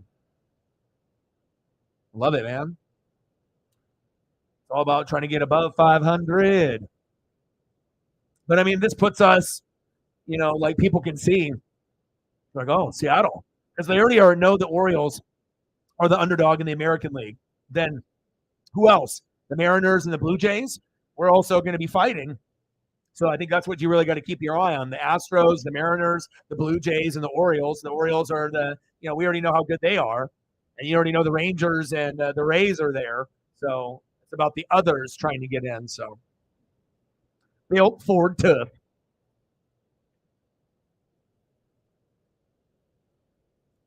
I mean, imagine if we had this at the beginning of the year instead of having to wait this whole time.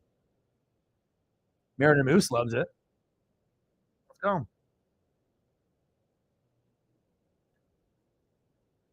We're starting to play a little electric, and I like it.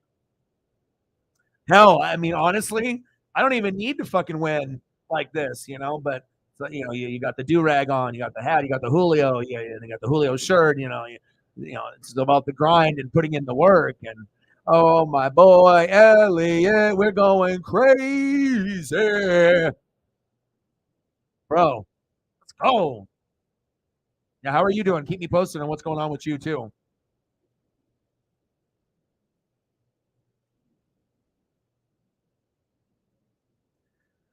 Yeah, and then now, as you look at him, like with certain players, it's like you can't afford to let someone like that go because if he goes to a contender, that could be the difference between them winning, a round or not. Going to the NLDS to the NLCS, you get a guy like Ford going to another team. Like imagine if Ford ended up going to like the Braves, that could be like the piece that gets them over the top. So we got to make sure that once we have a DH, like when we have our Edgar, right, you keep the Edgar there. We've already gone through a couple of these like kind of chubbier guys at DH, and they always are good. Like, how about we just hang on to one, right? 9-1 Seattle. All in the farm. Love it, dude. I mean, that's why, there's just so much potential here.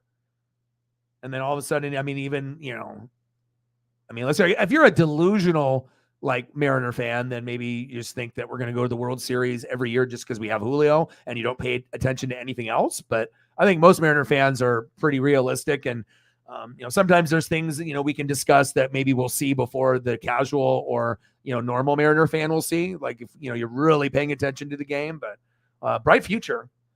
But we still got a ways to go. But the pitching staff is like, Reflect said, and a few of us, this is the best pitching staff that we've had for potential maybe ever. Like we've had guys like Randy Johnson and we've had certain pieces here and there, but we've never really had it where I felt where we got 4 or 5 guys that I'm like, you're going to run through a wall for those guys. You feel good. They could get 10 Ks. They are all a little bit different. Some finesse like Kirby, like Greg Maddux. Others are throwing heaters like Wu, right? Miller, Castillo. So you got a nice blend. Marco as the lefty. So it's my boy, Mr. Pepperoni Elliot Evans. Only eats the pepperoni pizza. Breakfast pizza. Lunch pizza. Dinner pizza. But you don't do the pizza because he doesn't work there anymore. So pizza privileges are not on deck anymore. Elliot, you be watching any of this Shark Fest? You ever watch Shark Fest or Shark Week on Discovery every year? They usually got like celebrities and stuff. They had like workaholics, from Comedy Central. They had Durs and all them on there. I like it when they have certain people. Obviously people definitely come out of their shell when they're on that show. And anytime it's on, I like watching it because it tells me that the All-Star game is close. And when you get that shit that's going on, you're closer to football season. And he's had pepperoni the best. Fucking 9-1. Tucker. Fouled back.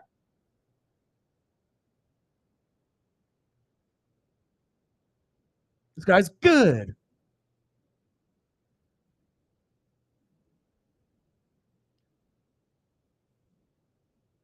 Castillo, man. Imagine if this was like the regular.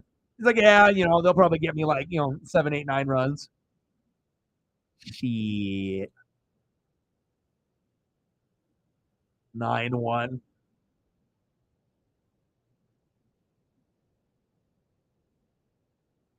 You played baseball? Nice. What'd you do? You guys just played catch, or did you guys hit?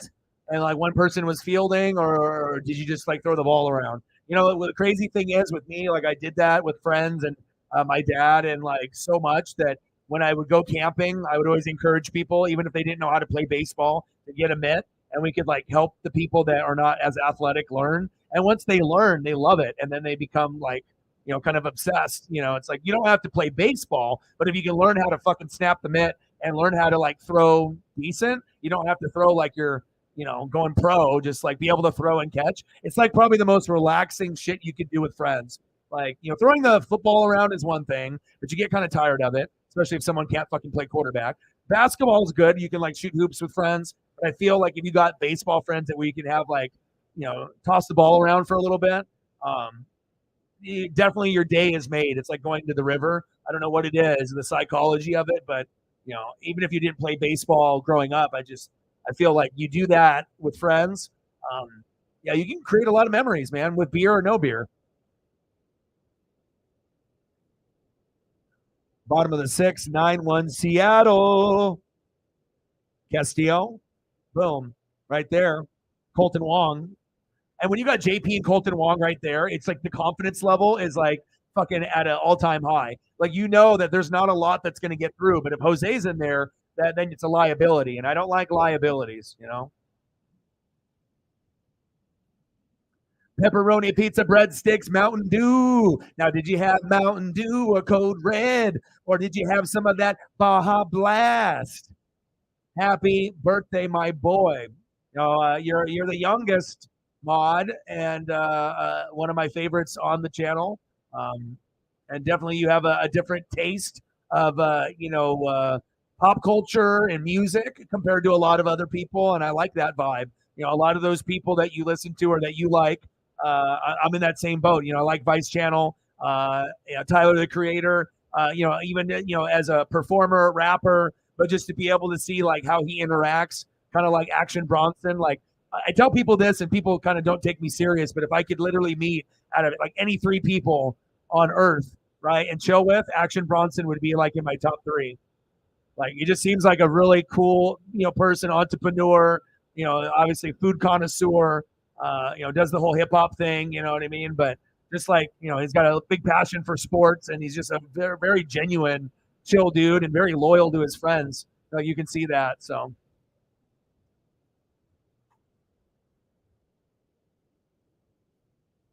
Oh, nice. Texas League Pitcher of the Month. 4-0, 1.74 ERA, 29 K, 6 walks, 2.24 average. Now the Boo Birds are coming out in Houston. Switch pitching and hitting. Nice, dude. There you go. Yeah, and sometimes, did you guys just go to like one of the local parks or schools? And it's cool that like I got a couple places that aren't too far. Like I can even walk with Paisley to one, and usually Preston and me will be the one that goes there, and we'll either shoot hoops, or we'll hit a baseball, or I'll just I'll field, but usually like I like to throw the ball. But I guess if you have the right people where someone can hit, it's kind of cool to get pop-ups and grounders. Like when I get a pop-up and a grounder, I feel like, that's like fucking 7-year-old, 10-year-old me, like with, my dad and the friends and whatnot. But, throwing the baseball around is very therapeutic and whatnot. But that sounds awesome, dude. And it'll carry over. You feel good when you end up doing that too. As long as both of you guys don't have trash arms or trash bats. Because if both of you guys can't run or catch or hit, then the baseball is going to be going everywhere, and then you're going to end up quitting and leaving after like a half hour or so. Doesn't sound like that's the case. Castillo, Kirby, Miller, woo, woo, woo. Gilbert, oh yeah. And then imagine if Ohtani was somewhere in this lineup and we still had all these guys. What? I mean, it's like almost inevitable we'd be able to win. And his bat also? Shit. A regular and a boss. See, how did I know? Because I know you. I know you.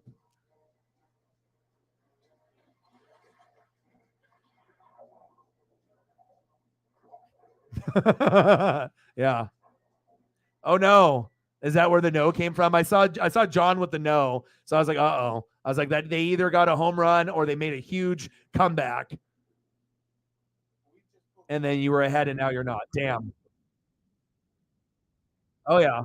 And like most people with the original Mountain Dew, there's different ways. Like, okay, you get the 2 liter, or you get the plastic, 20 or the 1 liter. But the best was getting cans and then having them in the freezer, or if you had a good, refrigeration and getting it like super icy cold. Oh my God. I mean, it's like having your own little 7-Eleven slushy machine, but it doesn't have to get to that point. And then they did the Code Red. And then obviously I've been branching out with some of these other ones. They had one where my buddy told me about it, and it's like, fuck, I'm trying to remember if it was like watermelon or like sour apple, and it's incredible. He fucking bought it and saved it for like 2 months in the fridge to save like a can each for us. So he always tries to find these like promotional sodas and stuff that's like around the country that's rare, and then he'll bring like some pineapple soda for me. He's like, I've been saving this for 2 months, and we're gonna drink this. I'm like, yes, dude. I like to be able to try stuff that's like around the country, because sometimes you guys have really bomb stuff that I don't have access to. But man, the finals, Mountain Dew all the time. Not that yellow 5 and that yellow 10 and shrinkage of balls supposedly and other things. Bad for the health. The ball shrinkage. Don't be drinking that Mountain Dew. I'll tell you what, that Mountain Dew in that fucking fridge, icy cold. Damn, that hit. Because like there was like Sprite and like a 7-Up. Wasn't the same though. You weren't getting all the fucking sugars. It's like you drink that Mountain Dew and you're like, it's like immediately, right? Yeah, I'm about to get a triple double on this bitch ass. Orion in 5th grade drinking the Mountain Dew. It's like, all right, bring it, bitch. I'm AI. Iverson. Good old Mountain Dew. I'm all jacked up on Mountain Dew. Super bad. Elliot, you need to watch Super Bad. It's your birthday. It has to be a tradition. You may not have to finish it, but you have to at least start it. You got to. You're looking for something to watch in the background other than me. It's the best background movie to have at a party or a get together, depending on the age group. You can always have different things in the background, but it's like one of those things where if you're at a party or if it's just on, people will sit down and casually just like drink or smoke, and then they may not watch the whole thing, but it kind of sucks you in. That's when the movie's good. And I can't even tell you how many times I've seen it. Step Brothers is a classic as well. I like comedies and action and whatnot, but I just like the representation of partying in high school and how people can be fucking cruel and people can be selfish and assholes, but you also see really love and friendship, and you see a lot of different personalities come out, and obviously that cast is unbelievable. And I'm not even shitting you. I've probably watched it over 100 times, like because I had it on like DVD and just be like it would be that movie, and you can have other funny movies, but it's like you can't have Dumb and Dumber on in the background forever, or like Ace Ventura. It's like those are good, but not all the time. 9-1 Mariners. Let's go, Julio. It's my boy Julio Rodriguez. Let's go. Julio popped up. 2-way.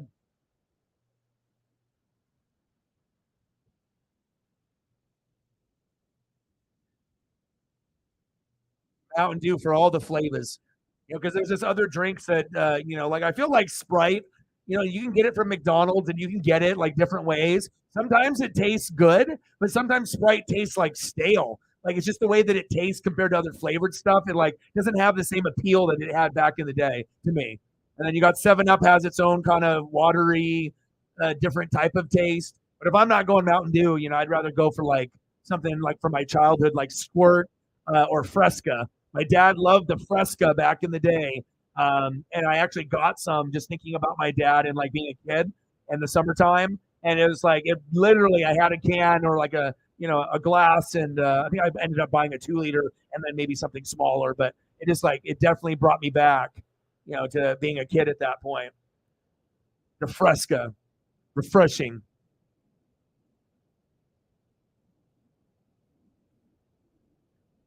But I think my go-to now, if I'm not drinking as many beers and whatnot, I'd probably go with like the orange. There's multiple brands that do the orange soda. That's the go-to. And then I really am down for a good root beer or a root beer float or like cream soda, anything like root beer like related. That'll usually be the go-to after the orange. But I'm always good for another drink at a time. And obviously, if you're like doing chasers and whatnot, that's another story. For the alcohol. 9-1 Mariners. I can't believe this is happening, but I'll take it. 3-2 count on Ty France. Let's go, Ty.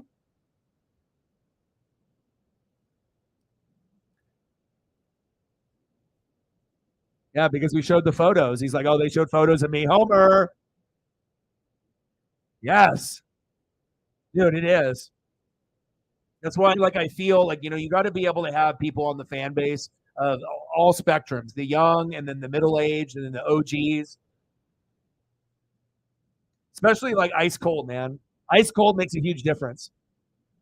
It ends up not being a drink. It ends up being an experience, especially if you can grasp a memory from an old school. Like, dude, I literally went 20 years without having Fresca. And then having a Fresca, that shit, like, literally – like it would be like me like going into like my old room and going through my binders of my cards. A lot of them not worth anything, a penny to like 25 cents, maybe some 50-cent and dollar cards in there. But it's it's the nostalgia of flipping through the pages, of going through the tops and the Fleer and the Upper Deck and the football, the Pro Set, and the baseball, the Upper Deck and Stadium Club basketball and Flair and just beam teams. All kinds of crazy stuff, man. The Squirt, you know it. You like the DP? The Dr. Pepper. I think some people hate it, but I think that it's got a unique taste. And then they got like the off-brand stuff, like the flavored stuff with it or whatever. But I haven't had one in a long time, but I know if I did, it would be like me trying to get like ice cream sandwiches when I never eat ice cream. So it's like you get a Haagen-Dazs or you get like ones that are like ice cream sandwich, but it's like M&Ms, and you can get like a 4-pack or whatever. I don't have the self-control just to be like, oh, I'm only eating one. It's like, if I haven't had it in a long time, shit. I mean, I might end up eating the whole box, maybe not in one sitting, but I like to be able to indulge in stuff that I, maybe had a long time ago. It's all about Flavor Town, man. Yeah. And over here in the Northwest, Pepsi isn't available in a lot of places. So it's either Coca-Cola, Diet Coke. Like that's what they got bought out from like a lot of the places, the fast food places. So if you're like a Pepsi person and you like that, like you got to look or go to the grocery store. Like a lot of places, bars and restaurant places and fast food. And like, I know there's a lot of people that are like, shit, man, because then you got to go to something else if you're like a Diet Pepsi person. But Flavor Town, man.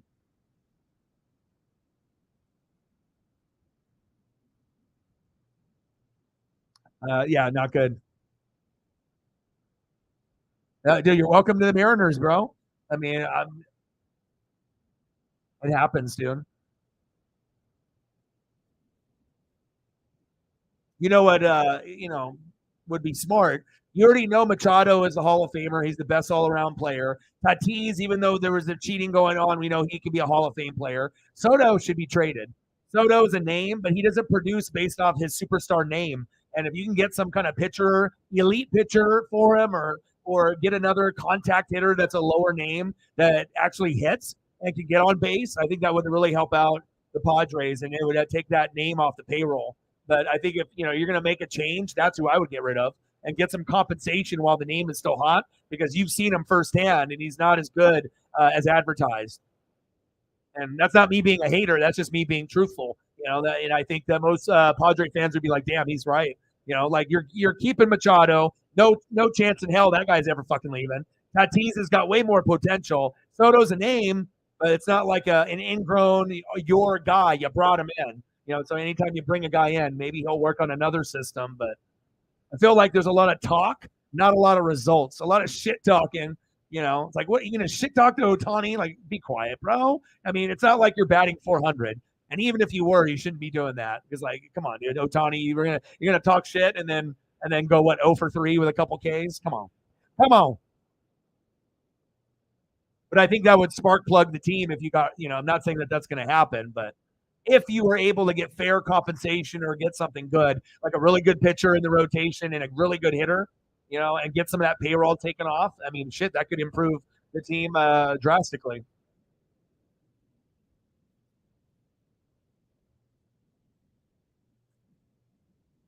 (9-1) Mariners. Unbelievable. I was like, all right, I'm going to change the background. I was going to be optimistic. I'll add a couple little things. We'll get a little Mariner Moose action, right? I was like, I don't know. We'll see what happens. And then we got a game like this.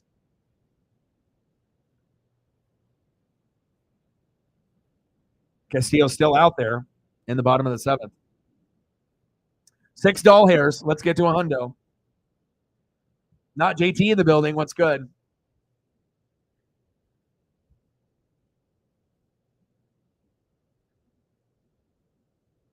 McCormick. No cheating today, McCormick.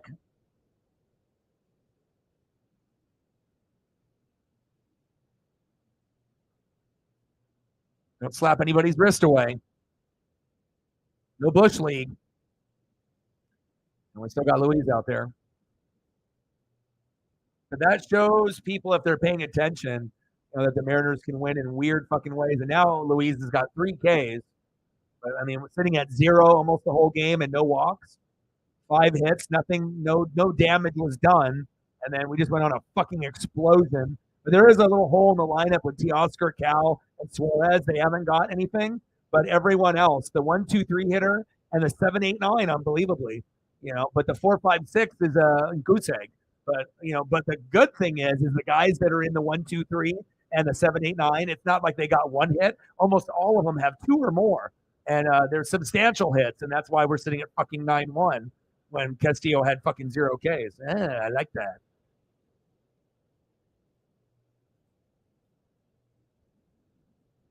Uh-oh. Martin Maldonado. Just short.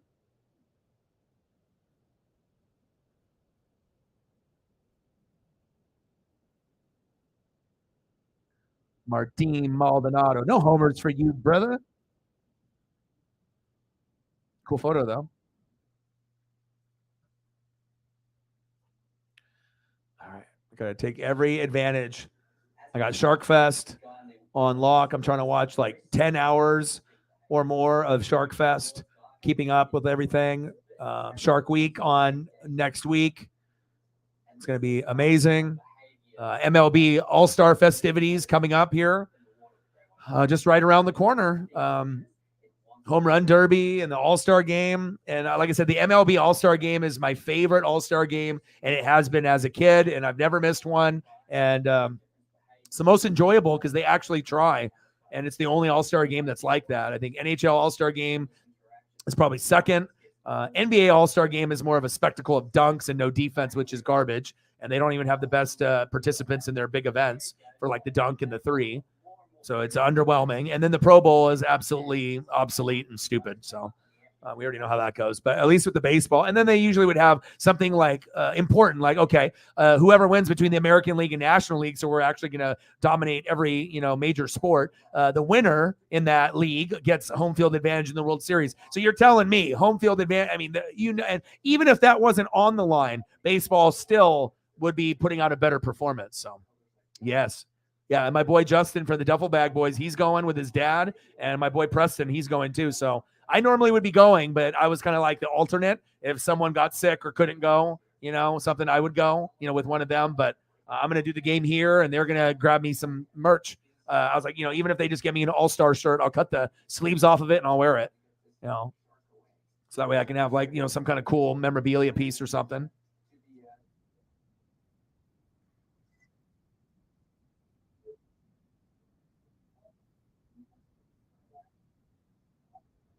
Yeah. There we go. And like I said, we have to take advantage, at the right time. And it's like we got to be able to, kind of embrace these like unexpected bursts of offense. But going into the season, this is what we expected. After being what we were last year, we had a feeling that maybe AJ Pollock and some of these guys, Colton Wong, we'll see where it goes. We were hoping Teoscar could be that guy, and the pitching was going to be good. But we've had injuries, but we've had blessings because again, if we had Marco and Robbie Ray instead of a Wu and Bryce Miller, we wouldn't be in the position that we are in right now. So I feel that sometimes when you have guys that you like, but they just maybe aren't it, maybe they're short-term answers, not long-term, and then you get guys come up and you find a superstar, in Miller and a kind of a budding star in Wu. It's like sometimes things happen for a reason, and you got to be able to take advantage of those opportunities. And now, with what we've seen with Miller, there's no coming back. Like, it's like, Robbie Ray, you might be the 4 or the 5, but Miller's like a 1 or a 2, maybe 3 if you want to put him at that spot. But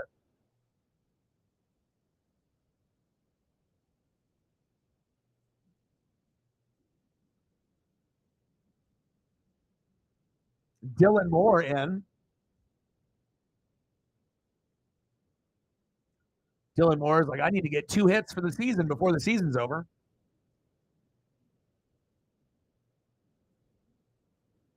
Come on, Dylan. What do you need?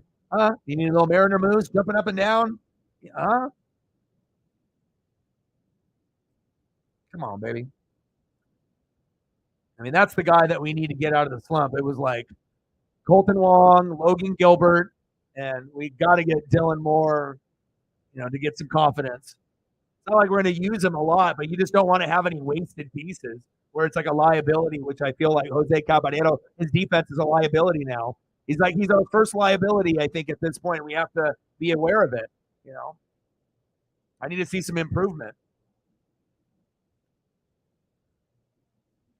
100%. And Haggerty can run the bags better, too.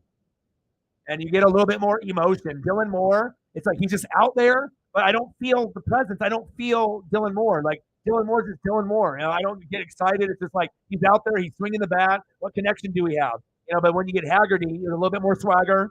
The ham swaggerty, little headband action, do-rag, running the bases, stealing home, sometimes gets out, but is always positive, kind of gives you that energy. That's what we need, right? I'm not the only one that sees that.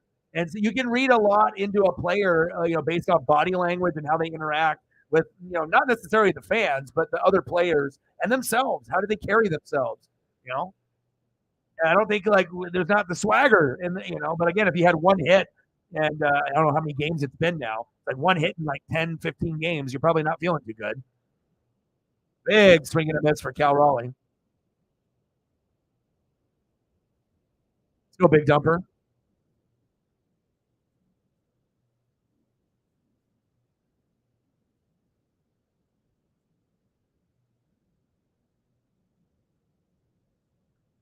Top of the 8th, 9-1 Mariners.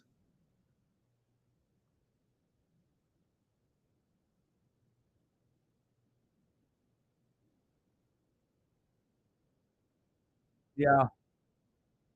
Yes. The effort plays. That says a lot too. You know what I mean? If you ever played sports or you watch someone, the people that would get the floor burn and they would dive for the loose balls, the people that would make that extra effort, even if they weren't directly, could make the play, but just, diving to actually like show effort that, you're going to do all you can, even if you can't, get that ball that's going out of bounds, and sometimes those little acts of extra effort, like Rodman, then you got this total crazy swagger where, you have the utmost belief, not only in him, but it kind of raises the whole team. That it's like, man, this guy's willing to fucking like dive into the fifth row. I'm not, but then maybe you get to a point where maybe you would consider it, and then you get guys that play like that, and that's what, you get the bad boys, right? Pistons robbed the championship from the Blazers. Next up, Eugenio Suarez. Suarez popped up. Oh, a little bloop single. I'll take it. Let's go, baby. Nice job. Nice job, Gino. We'll take a bloop single all day, any day, every day.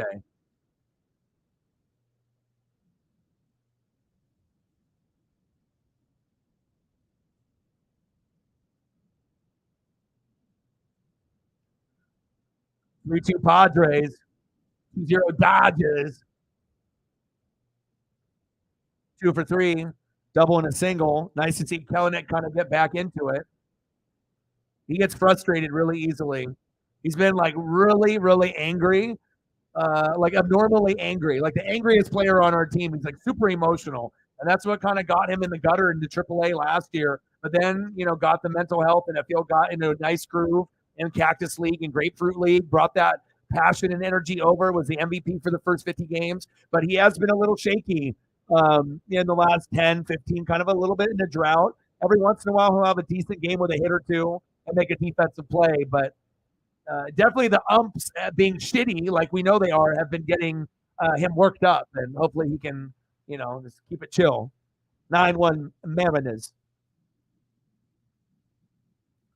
Yeah, but I never gave up, and sometimes, it's like, because the thing is, he came in like the futures game with like Kirby and Julio. It was supposed to be the three of them. It was supposed to be Kelenic, the phenom, and then, Julio, and now you got the Kirby, the first rounder. They were supposed to do it together. And then when he got sent down, I mean, it's like a gut punch. You're like, fuck, man. Like, then you see Julio having all this success, and then you want to be a part of that. And then Kirby's doing good, and then your fucking ass is in AAA trying to get up there. And, I think it was, kind of a gut punch a little bit, but he's resilient, and you can see the talent. He's got talent on defense, even though he's been doing these like Air Jordan attempts and like missing them. So he's been kind of fucking up on the defensive side as of late, if we're keeping it real in 100, right? And the hitting hasn't been as good, and he's letting the umps like really get in his head, like breaking the bat, yelling, and like swearing as he's going into the dugout, like. And then he's letting and I don't care if you do that, but if you let it carry over to the next at bat, I'm angry. Pop up, nothing. Next at bat, angry still. Strikeout. It's like, but not everyone can get over, the anger, right? Some of us are very angry people, and it doesn't take a lot to set off. And then other people are extremely patient and get tested. If you test someone that's kind of like laid back, and if you test them, right, they'll go crazy. They'll like explode. And then those are the people you got to worry about, right? Not the people that talk shit all the time, that are loud all the time. It's the quiet ones, and then if the quiet ones explode, then look out. Watch out. Might be a fight. Angels, Mariners. Let's do it. We need a win streak. Yeah, we need a come on, Padres. What inning is the Padre game? What are we looking at? Let me see. Oh, it's top of the third. Yeah, I can always switch it over here once this game is over, and I can put that on. He's our youngest mod. When did you become mod, Elliot? How old were you when I made you a mod for the very first time? You were like, how old?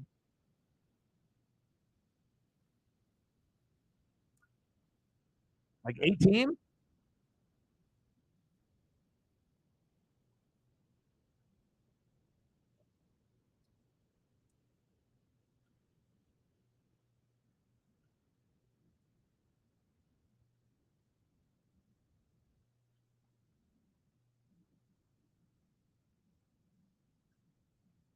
Campbell.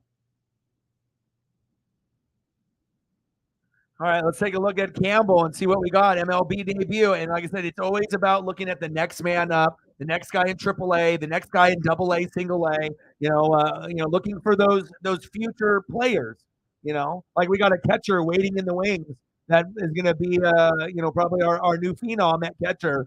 If the time is right, and I don't know when that's going to be, but there's potential there. I'm like Shelton with Big Bang, but just like sports facts and like wrestling name dropping.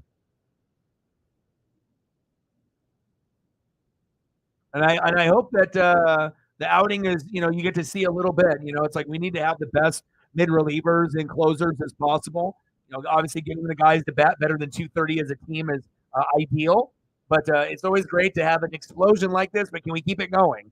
Can we keep the pressure and the foot on the gas?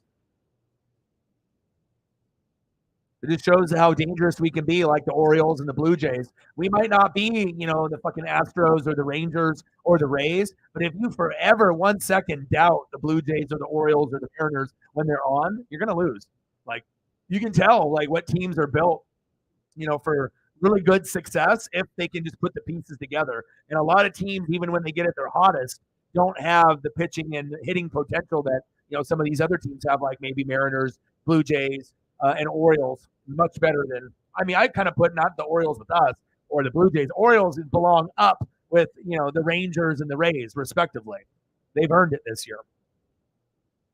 Fucking 9-1 Mariners, and I'll put it on, and then boom, and then we'll put the Padre game on,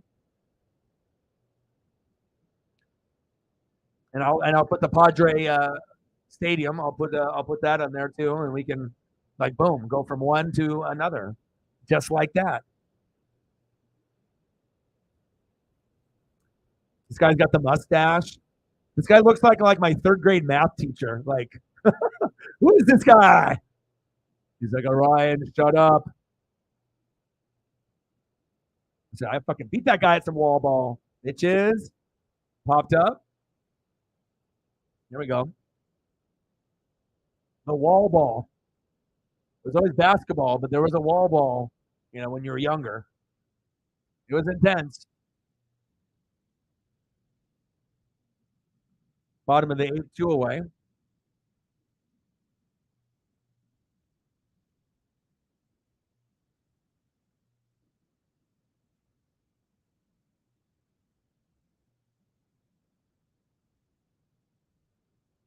And it's all about depth, with what we have. And it's like, I don't know. I just feel if we're going to get excited, but also realize when teams are not full strength and just keep the positive vibes going, but be realistic, about things. And I feel if we just have good juju, good karma, and we can stay healthy for the most part.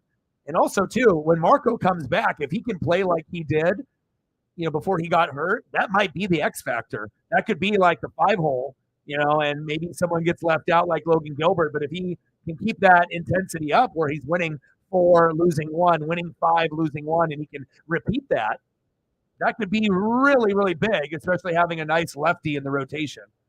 I like to have that kind of strategy, mixed in where you have 1 or 2 lefties that are good, and it changes kind of the dynamic on how the game is played. And obviously, we know some guys can hit really good on the right side, and some can do left. Some are, pinch hitters. Some can do both left and right, but not as many lefties than righties in major leagues. Let's go Ams.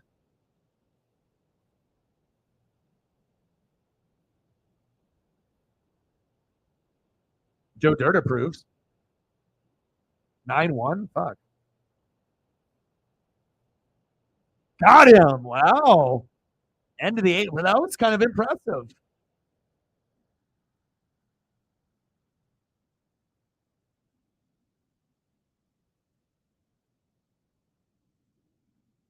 Man.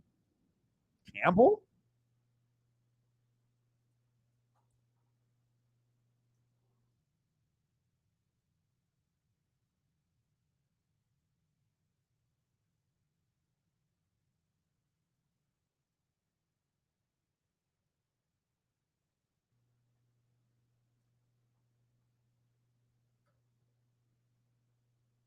Isaiah Campbell.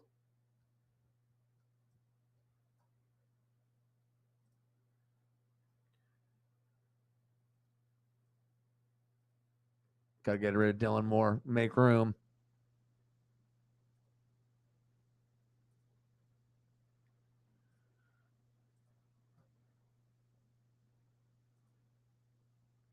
Okay. It's like, it's always cool to see new faces in new places. And hopefully we have some success. Every pitcher, it's like kind of exciting. You don't really know what you're going to get, if it's going to be a really great piece or a dud, but there's always potential. Welcome to the team. And I also got, what is this one? I got When Sharks Attack 360 2023. Next up, Troubled Waters. He's pulling his boots up out of the water. And there's a shark coming right up to investigate his kayak here. And then you can look at.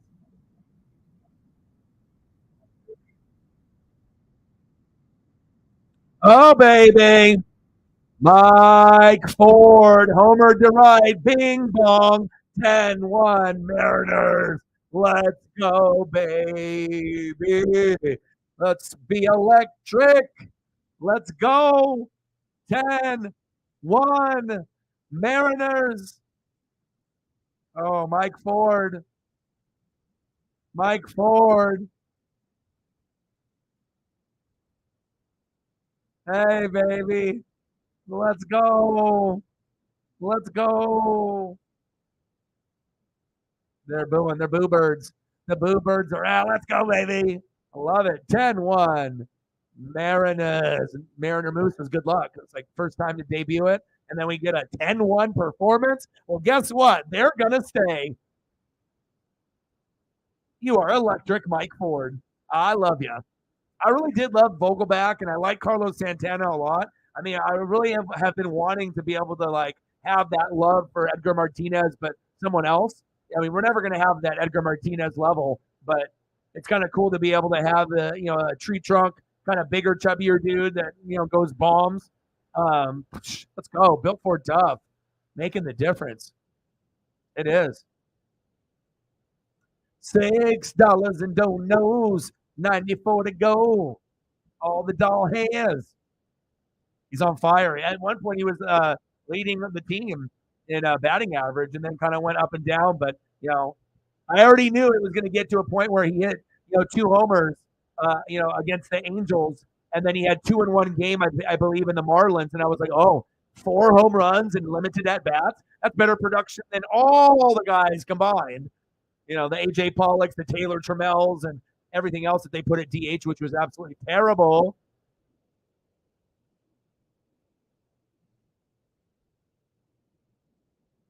Jose Caballero. It's Jose.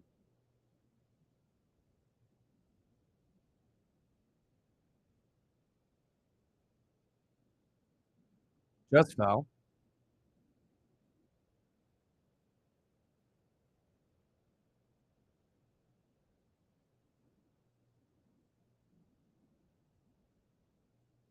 Jose. Pitch is low and outside. 2-1 count.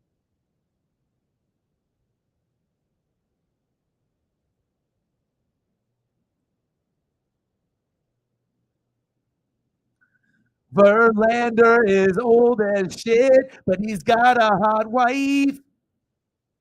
Kate Upton, oh my. My, oh my. Kate Upton.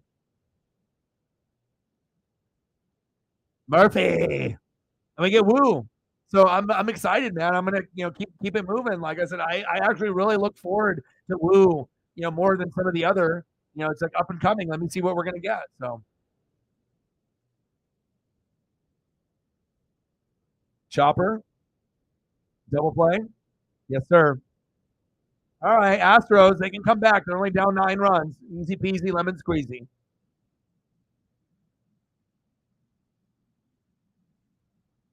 This is right here. Boom. Seattle Mariners, Hulk Hogan. Houston Astros today, Kurt Angle. What's going on? Let's do it. Love it. It's not going to be every game, though. And I can't fully enjoy it fully as a fan because Altuve and Yordan Alvarez didn't play. So that's like JP and Julio not playing. I mean, are we still winning? So keeping things in perspective. We got to keep it low key. Be happy about the win. Take every win we can get from the Stros, but play them at full strength and beat their ass. And then that's when It's like, oh, you have Alvarez, and we fucking get him to go 0 for 4. Altuve 1 for 4. Got him. You know, we need that. The Padres, Gary Sanchez's booty cheeks. Double play. We suck with 4, 5, 6 KKs. That's not good. That's yeah. Trust me, man. Dodgers do it. Mariners do it. It's just the most frustrating thing is when you have bases loaded, you don't get anything, or you have 2 guys on and you get into double play, and then you go in the next inning and you have a little run and you do it again, and you're like, "Fuck my life." You like, what are you? You got to be kidding me! I get bases loaded and I fuck up twice. Like, but that's what happens in baseball. Things are just so unpredictable, man. And I'll do some photos for you here. You got anything specifically? You want some Tyler the Creator, or do you want some photos of your new band that you that group that you saw, the little indie group? I can put them up here. You know, you let me know. You want some pepperoni pizza? I mean, usually when I find like weird pepperoni pizza things, I send it to Elliot. Like where you get that photo where the guy's wearing pepperoni pizza shirt, pepperoni pizza hoodie, pepperoni pizza shoes, pepperoni pizza sheets, pepperoni pizza pillow, pepperoni pizza, couch cover. Like everything is pepperoni pizza in the photo. Yeah, all the pepperoni, bro. Happy birthday.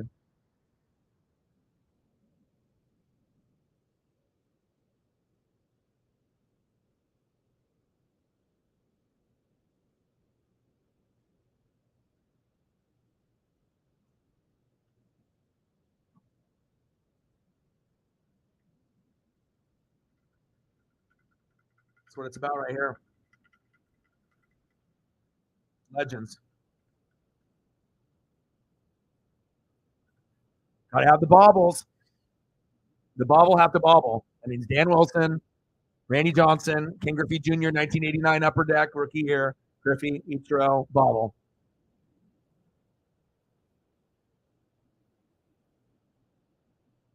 Dude, that's rough. I was gonna say Frank Ocean would be a good one. Okay, I got you. I mean, it's almost over here, so as we can see, and I'll go to your game. I'll flip on a. I'll get the right age, and I'll get the background synced up for you too. Shit, 10-1. Unbelievable.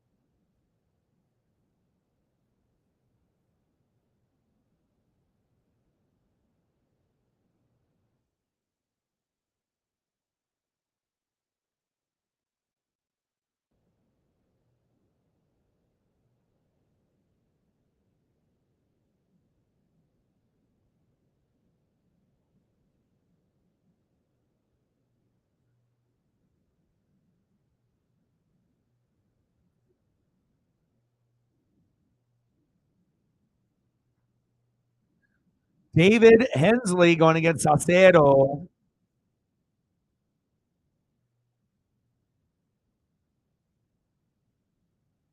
Wow, that was drilled pretty deep. Oh, what a catch off the wall. Was that Julio? Oh my God. That was Ken Griffey Jr. esque. Holy shit. Julio Rodriguez. What? Look at him, Griffey. Wow. What timing there. Good job. I get to use this for you, Julio. You man. Nice job, brother. Fuck. I love it when he robs home runs, or like, if he jumps wrong, it's going to be a double or someone's going to score. That's why Julio's in the All-Star game. It's not going to be for his average or his home runs or his ribbies. It'll be, for the defensive plays like that and great, stealing bags, but just trying to get that consistency level, because I really do feel that, just a couple tweaks could make a huge difference.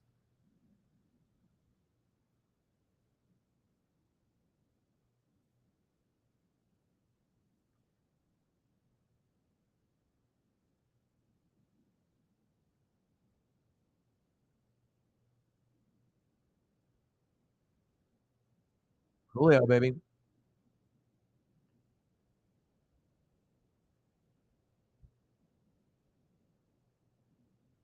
Bottom of the ninth, 10-1 Seattle.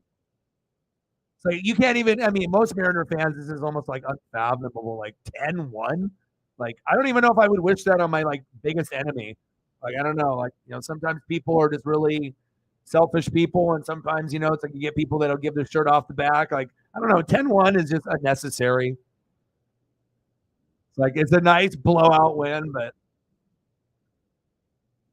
again, when you get someone like McCormick trying to cheat and knock the forearm of Ty France, then I guess this is you want to cheat, then the sports gods will make you pay the price, the next game, and I guess that's what's happening. So.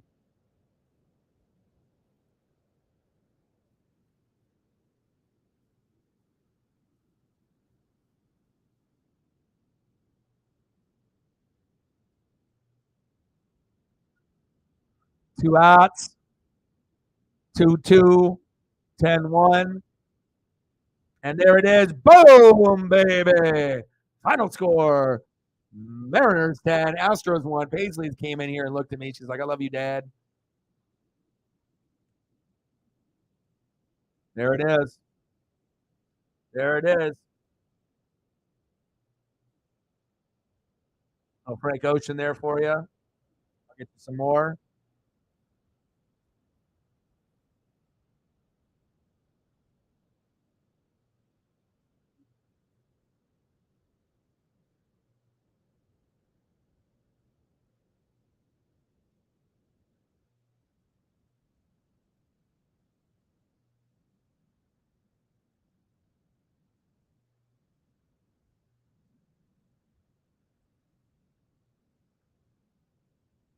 Final score, Seattle Mariners 10, Astros 1. What do we do? Mariners win, Mariners win, Mariners win. Let's go. Oh, baby. Mariners, Mariner Moose. Good luck, Chom. Let's go. That's how we do it. That's how we do it. Man, feels good. Okay. We're like that, I guess, huh? That was very surprising. All right, let me get Paisley here real quick, and then I'll figure things out. One sec.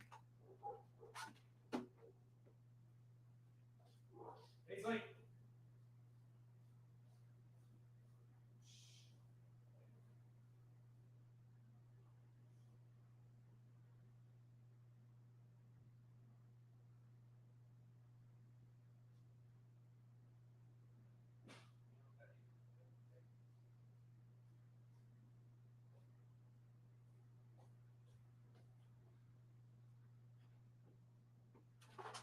Paisley was a woofing. All right, now we got to go. All right, where are the Padres? Paisley, calm down. There it is.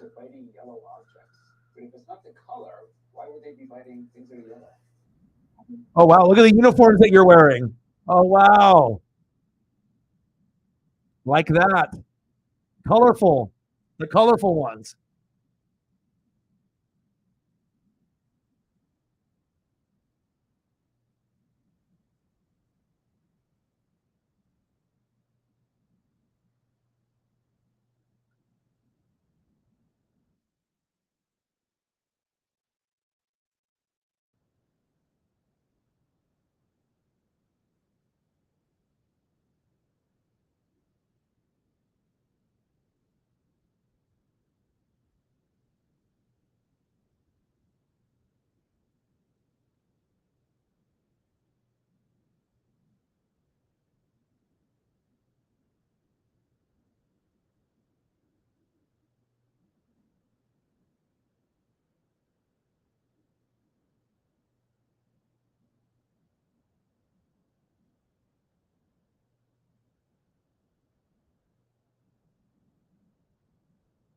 Padres?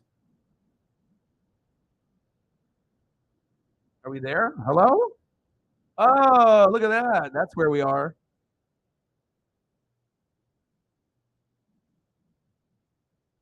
We got the ballpark. We just left just like that. Boom, got it up there too. Padres 3, Mets 2, Elliot's birthday, and just like that, we're somewhere else.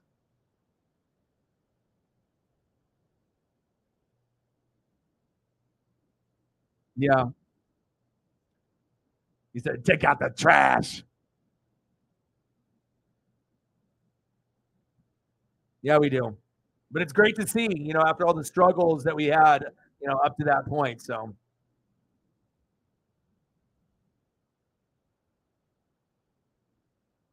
oh, Cam Verlander, Fam Lindor, Alonso up next. Yes, congratulations, Mariners. It was awesome. It's great to be able to see us have everything kind of come together. And even if Castillo didn't have 8 to 10 Ks, it shows how dangerous we are with guys like Kirby, Castillo, and Miller, where they can have 5 Ks or less and we can still win huge. Like most of the time, if you get a game like that, you're like, oh, hell, we're probably losing 8-1 or something. And instead, we're winning games like 8-1 or higher. So definitely a good trend as, I think, what is it, Woo tomorrow? And if Woo can, do his thing, that could be huge for us. So.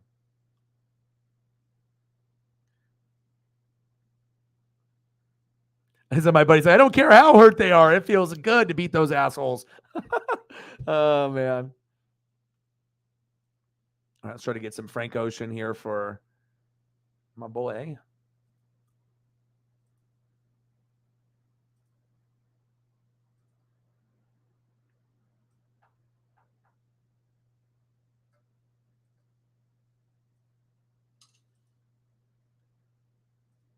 Man, great win. Feels good.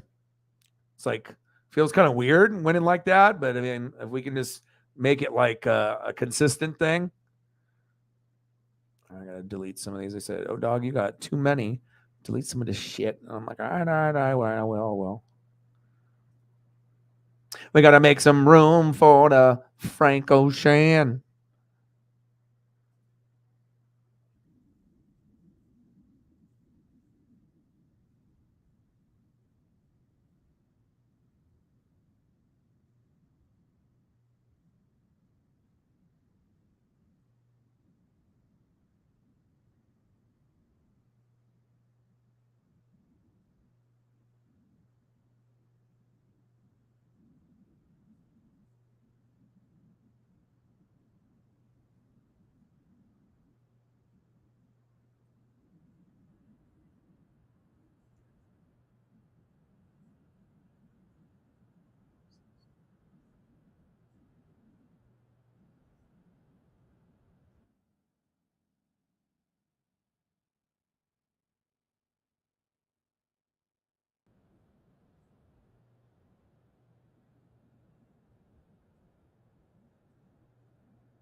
I got you, bro.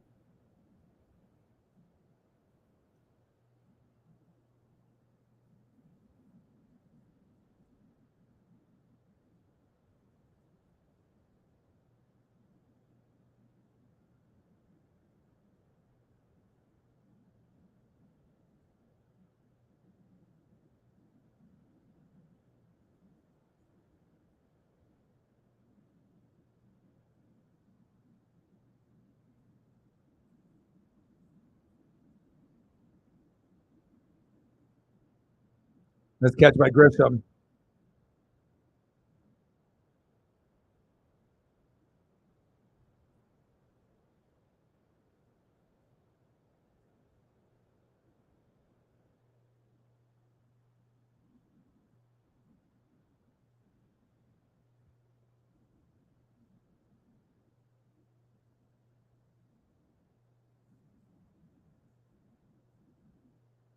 Hope you like those.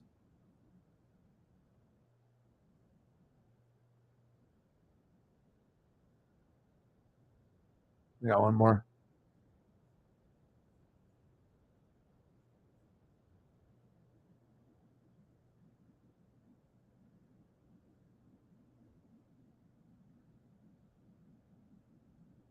Happy birthday, bro.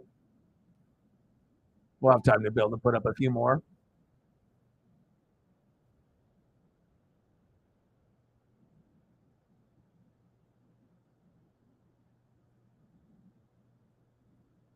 Padre win for your birthday. A little bit of super bad, hanging out with NWSF. Yeah, man.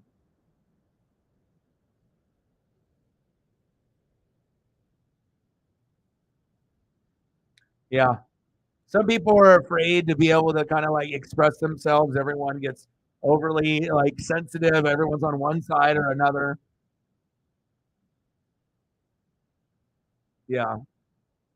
It's always good when you get the people that are hungry, but they're, humble and they have a grind and they are talented and things actually work out. Kind of like I know where, things are going to work out for me. I just have to never quit and just keep it moving and good things are going to happen. So Chief, my boy, how are you? That's awesome. Yeah, and like I said, I love supporting people and like my friends. I love seeing my friends win. I know a lot of people are competitive and people are haters, and it's like, oh, that guy can do good, but not better than me. I love to be able to see my friends and people that have goals and dreams like go for it instead of like looking at someone that has a dream or a goal like I could do that or fuck that guy. Because sometimes people get that haterade where they like see someone doing something on a regular basis and they just get like angry or pissed off for like no reason. And I think everyone's even got to that point. Like maybe you're just not, in a good spot and you're just like seeing other people have success and maybe you're having a rough patch. But it is Elliot's birthday. So I decided to flip it to the score board for him. And I got the game on here also. So we're just chilling. And it's just me and Paisley hanging out for the next couple days. So maybe I'll make some bacon and we're gonna snuggle. I got Shark Fest and a lot of other things that I'm trying to watch. Chief, have you been watching and keeping up with? Oh, I totally forgot about the Ghost Adventures. If there was a new one, I need to see if there's a new Ghost Adventures. But I love that show too. And we're getting closer to football, which is always good. All-star game for baseball just in a couple days in Seattle. And, and then you got Shark Week next week with Jason Momoa. Shark Fest is already going on Nat Geo for a month. It's awesome. And then pretty soon football. Boom, shakalaka. College football, NFL. I'm really excited of going into, this upcoming year. I think there's a good opportunity where we might have a nice little breakthrough, I'm hoping, as we go into the fall and into next year. I mean, I'm trying to make as many improvements to the channel, as possible. So, and it's like even daily, just one little thing, graphics or whatnot. But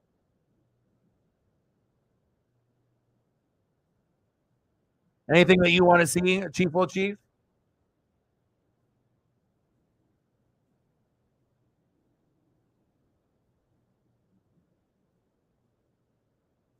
Yeah, Weston State looks very indie and very like humble, just like real people. Like you can kind of tell by just looking at certain people too. They're kind of like laid back, good aura people. Like if someone is a genuine person, you kind of feel the aura or feel like the genuine vibe. And there's people that are shady, and if you get a shady vibe, then it's your instincts are usually right. So. No, I have not. What? Where would I watch that at? YouTube or who's in it? And is that like some Discovery Channel, History Channel? Is that like Ghost, Paranormal, or what are we talking? $6 hair, $5 hair, $5 holla. Thank you, man. Every dollar counts. Bang, bang, bang, boom, boom, boom. Bang, bang, $5 holla. What would you like to see? Yeah, and those are people that you can get behind forever. Because some people are going to be a fad, That will only be hot for their 5 seconds of fame, but if they don't actually have the love for what they're doing long term, and they're only about recognition or acceptance or money, eventually, some of those things are going to fade away if it's not for the right reasons. So it's never really been about the money or anything like that. Of course, I need money to live, but it's like the true passion for what you're doing. And I feel like if you have true passion and it's not about the money, like if you would record for nothing, and not make money and still do it, then you actually have a dream that's really true. So, yes, thank you so much. 11 doll hairs, 89 to go. Jordan Walker keeps the Cardinals alive, which is great. But that makes it even deeper and a better connection. You know what I mean? Especially if it's true friendship and they made it together, instead of like one guy trying to make it on his own, like, trying to have that support system in that group. Yeah, Wemby. Yeah, and then obviously our guy in the Blazers got injured, Scoot. So obviously his shoulder, I don't think it's season ending or anything, but I didn't get a chance to take a look at Wemby, but I'll probably look at the highlights. How did Wemby do? I know it was on 6 at ESPN, so I mean that he is going to be a draw, like where you get kind of LeBron vibes, like I want to see what he does, good or bad. But I think most people want him to do good. It's like the center position is garbage in the NBA. It's like Embiid and Ayton. It's like there's barely any centers that are, because I don't consider Giannis or Joker a center. They're more like power forward center. But Alonzo's out.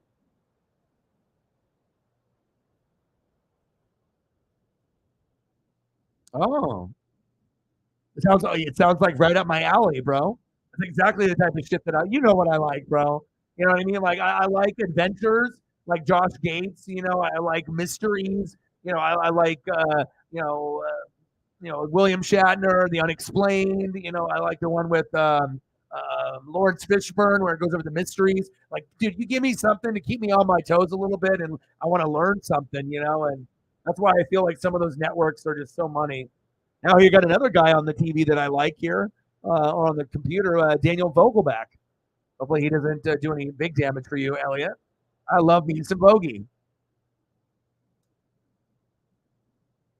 Miller, yeah, but Miller is like a Paul George, so he's like very well rounded. He can play the 1 through the 4. Oh, there he is, Bogey. He's got a hit. Uh-oh, tied up. Didn't want to talk that up, but Bogey's a bogey, man. Bogey eats the hoagies. Yeah, it'll give him some time. He's really thin, but again, if Durant can come in that thin, right, and be awesome, and Kevin Garnett, Wemby's really, really thin, but he has more potential than Bol. Bol is limited. There's a little bit a high ceiling, a little bit, but Wemby could be like a Hall of Famer. Bol is just a player, role player. And you got the Spurs organization, so it's almost like cheating. You got Sean Elliott, you got fucking Tony Parker, your best friend. You got fucking Manu Ginobili, Tim Duncan, and David Robinson, and fucking Pop giving you all the secrets of fucking life. It's like for Wemby to fucking fail would be like impossible. It's like you got the best fucking support system on planet Earth for a player. You're like, oh, I'm tall as shit in French. Oh, ooh la la, wee wee. Tony Parker, everyone else. And then you're getting tips from David Robinson and fucking Tim Duncan. Get out of here. You know what I mean? Golly. What a dream scenario. Would have been really cool if he was on the Blazers, but he'll get the most out of his career with the Spurs, too. Yeah, I like Miller, too, from Alabama. So obviously it's him, Scoot, Wemby, and then the Twins. And then maybe Grady Dick, see how he does. He's got some game. He'll probably be a little bit of a sleeper. So Cubs won the first game at Yankee Stadium, the new Yankee Stadium. He said, that is sad. Chief, what do you want to see? I'm always updating, man. I'm always grinding.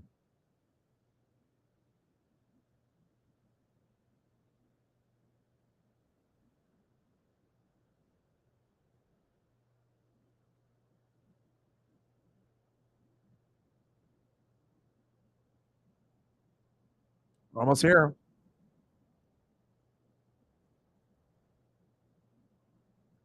Yeah, he's really skinny. He needs to gain weight. Hit the weight room. Swing and a miss. 3-3 game. Let's win for Elliott.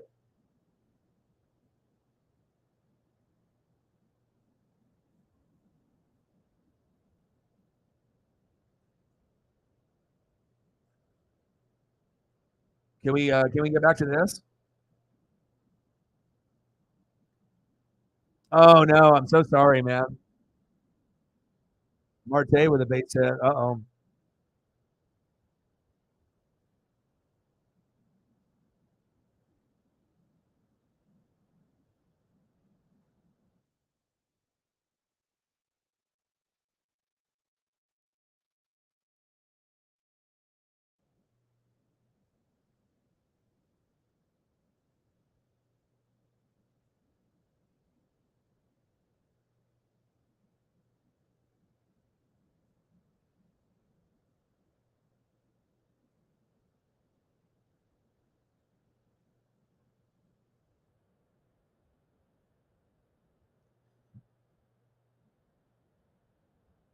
Yeah, me too. Well, that's exactly where he wants to go because him and Bam are super close, and he wants to play with Jimmy and have a chance to win a ring. But if you're not going to offer us Bam or Jimmy in return, and you're trying to give us Tyler Hero and Duncan Robinson, that's not fair. So we need to have a 3 or 4 team deal where we get like Pascal Siakam, and if we can get him, then I'll be fine. It sucks that we couldn't bring Run, but at least we got a draft pick that can take the spot, and then we can hopefully get like an all-star-ish kind of player like a Siakam. That's my number one choice since we weren't able to get Draymond. But I don't know what will happen if they'll honor Dame's wishes and trade him to the Heat. But we got to get better compensation than because Tyler Hero and Duncan Robinson, that's not fair. Like Jimmy or Bam and one of those guys, fair. But or just Jimmy straight up or Bam and one of those guys, okay, then we got something. But you're trying to give us like pieces that we probably wouldn't even keep on the roster, that won't even maybe even be a part of our team, or maybe they would just be bench guys, But we tried our best. And again, when Paul Allen passed away, the management is one that fucked Dame. It's like and a lot of players don't want to come here to Oregon, but we tried to do the best that we could, and he's a good guy, and I got no harsh feelings. I want him to, if he wants to leave and go to the Heat, hopefully they make that happen, and hopefully that brings the Heat a championship. So. Oh yeah, Dame and Steph would have been insane. Well, I imagine Steph is like, just cut Chris Paul if we can get Dame. Dame, fucking Steph Curry in the backcourt, Clay at the small forward, and Draymond. You could probably win a championship, or if you lose to Denver or Milwaukee, it would be in like 7 games. You would be so good that it would be like a heartbreaking loss because you have so much firepower. But again, a lot of these teams, if they did do that and you're guard forward heavy, who's going to guard Giannis or the Joker? Draymond? Yeah, good luck. So on that end, you get kind of fucked over because you don't have big guys. There has to be another big guy, and Wemby's on the Spurs. Embiid is, on the Sixers, but it's like you would need someone to be able, like an Embiid on the Warriors. Then if you had that, then you could match up with like the Bucks and Giannis and the Joker, but there needs to be a big guy. Otherwise, it's just going to be Bucks and the Nuggets back and forth. I mean, how many threes would they get? All of a sudden, they'd be like, they broke the record, 45 threes between 3 guys. And it would be like believable. Like Dame's got like 12 threes. Clay's got 14. Steph got like 15. You're like, oh, man. Yeah, but at least we got our replacement, right away. And honestly, even if we had the second pick, picking Scoot, it would be the smart move. It's like either we play with Dame, or if Dame wants to go, then we have his replacement right there. And, he might not be long-term as good as Dame, but it was the second best player in the draft by most people, even though Miller went second. He's more of a Paul George. We needed a point guard, shooting guard, point guard. And, we got the best one that was available. And if you look at pictures of him when he was in fucking like grade school and like middle school, guy looked like he was in college when he was in like 5th grade. Guy had like a fucking 12-pack, muscle definition. I was like, dude, this guy looks like a fucking man child. And guy's like in 5th grade, but that's when you know when those guys are going to be in the NBA. No, no Ben Simmons. No, no, no, no, no, no, no, no, no, no, no Ben Simmons.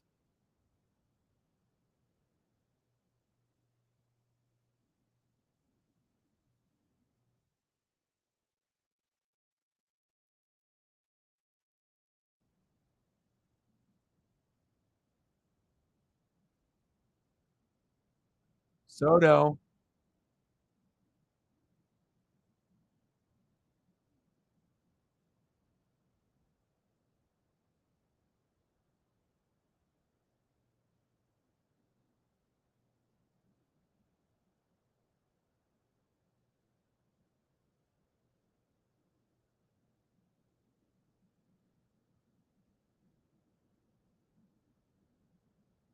Three 0 to Soto.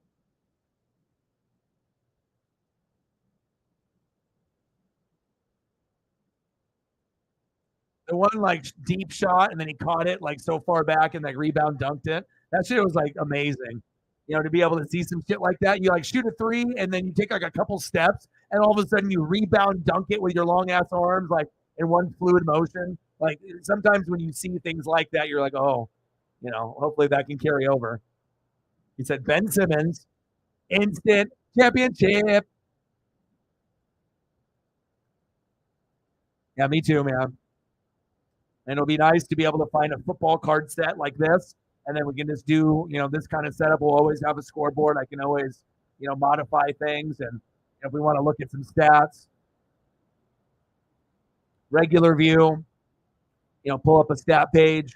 It's going to be nice to be able to have the versatility. And I still have options to make a few more, add some graphics, you know, to the channel for different things, different athletes, and, you know, whether it be like a little Mariner Moose there in the corner or, you know, whatever it is. But we'll find other things that we can add on, man. It's all about the effort. The putback dunk is just fucking ridiculous, dude. It's like when I saw it, I was like, I almost was like, that's not real. I was like, I can't believe he did that. Like, it's crazy to do that like in a game too and be so lengthy, but also to see a guy that's like 7'5", 7'6" that can dribble like a guard. But it also depends on who you're going against. If you know who's actually guarding you out there, maybe it's a center and they're giving you 5 feet, you know. But if it's like a guard or forward off a switch, you're not going to be doing all that fucking crossover AI bullshit. I mean, you might, but eventually you're going to get it stolen, or you like twist your fucking knee up and twist your long giraffe fucking leg ACL tear on his ass, you know, and we don't want to see Wemby's giraffe ass get injured too quick, right? I want to see him do great. I want to see him not get injured. But it worries me when you're built like literally a athlete giraffe. I mean, the legs and the arms are so long. I hope he puts on the right weight, but he's going to have the right mentors. You know, they're going to try to make him David Robinson, Tim Duncan. So, you know, and if he ends up being Hall of Fame, would I be surprised? No, I wouldn't. I honestly would be surprised if he ends up not being anything, because that's how good he is and the people that he has around him. So Soto's got 82, 61. Wow. Would you get rid of Soto if you could get a pitcher and another quality hitter that was better than him? You're not too attached to Soto, are you? I don't think that many fans like, you know. Chief, you got a particular photo you want for your dono?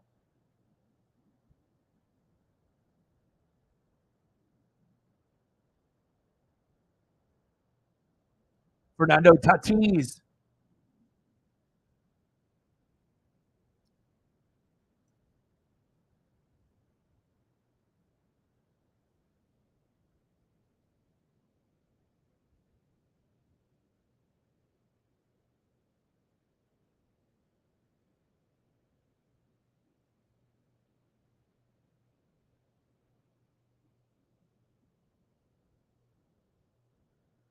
Next up, Manny Machado for Elliot's birthday, doing the double duties.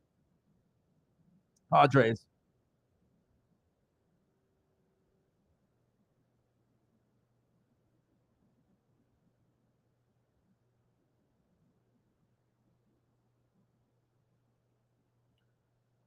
All right, you let me know. I mean, like I said, it could be anything. It could even be like a place or, you know, Verlander. I mean, Verlander's living life good. I mean, shit, even if his career goes downhill, I mean, I don't think Kate Upton is leaving. You know, that's going to be more than likely. Actually, I can't say that forever, but we'll see.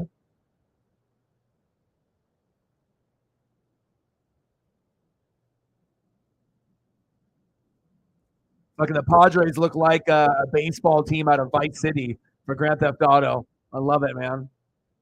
I need to play that tonight or tomorrow. That's like my number one right now, besides NFL Blitz from the PlayStation 1 or NBA Live 98. That's got like Sabonis on the roster. Incredible with Rashid. But I like doing the Vice City, just driving around, listening to the radio, you know, through the cars.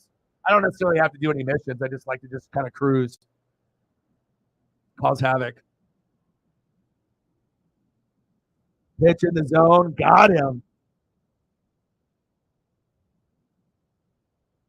Oh, it's 3-2. Thought it was a walk.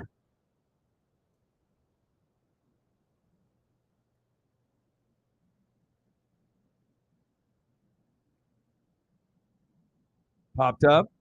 Damn it. Alonso right there. 2 away.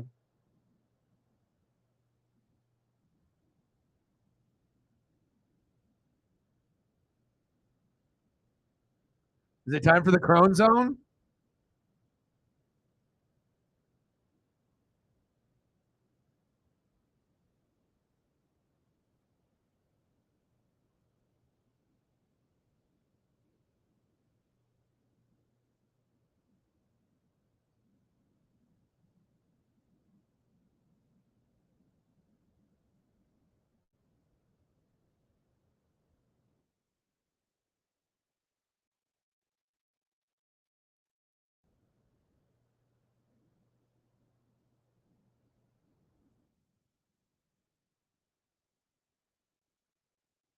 Bogarts.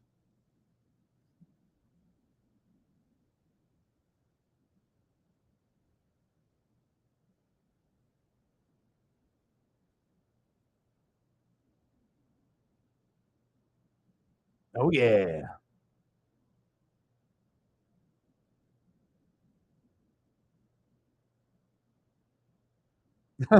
Crone Zone. Breaking news, Cape Upton divorces Verlander because, quote, his ERA is high as shit. Hello, ladies. Come on, Bogarts.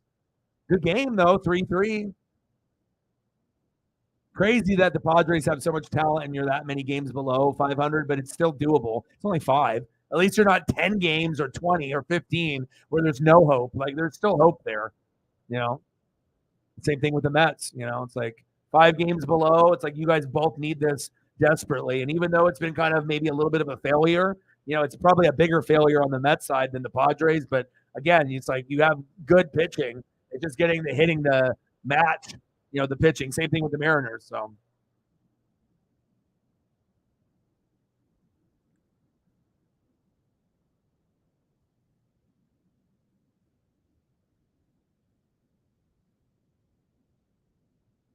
Let me go check up on Paisley. I need to eat some food too. Your boy needs to eat some food.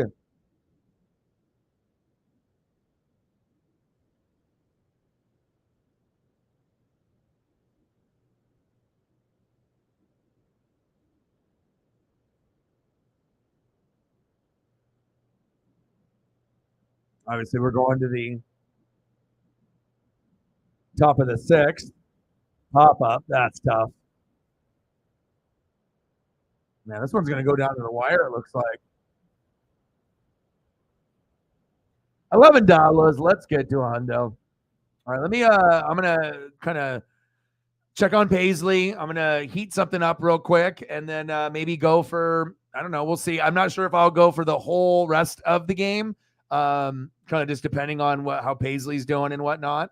And then we'll be back tomorrow for another Mariner game, and then on Sunday, probably another Mariner game and maybe a NASCAR stream. So we'll probably end the stream somewhere between 3 hours and 30 minutes and 4 hour mark. So if anyone needs to leave, like Sarah, if you're not feeling well, it's all good. I'll hang with Elliot here for a little bit longer. And then if I end up doing the whole rest of the game, so be it. If Paisley's okay, if Paisley's acting kind of missing dad, then we'll go for maybe 10 or 15. And then I'll be watching the rest of the game and thinking of Elliot. And I'll probably watch Superbad in the background tonight for his birthday. So, all right, let me go check on Paisley here real quick. And then I will be right back. Mariners. It's nice that we're actually playing well finally. Mariners.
All right, I'm back.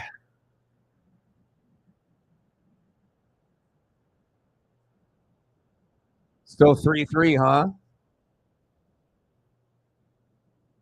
5-3 Dodgers.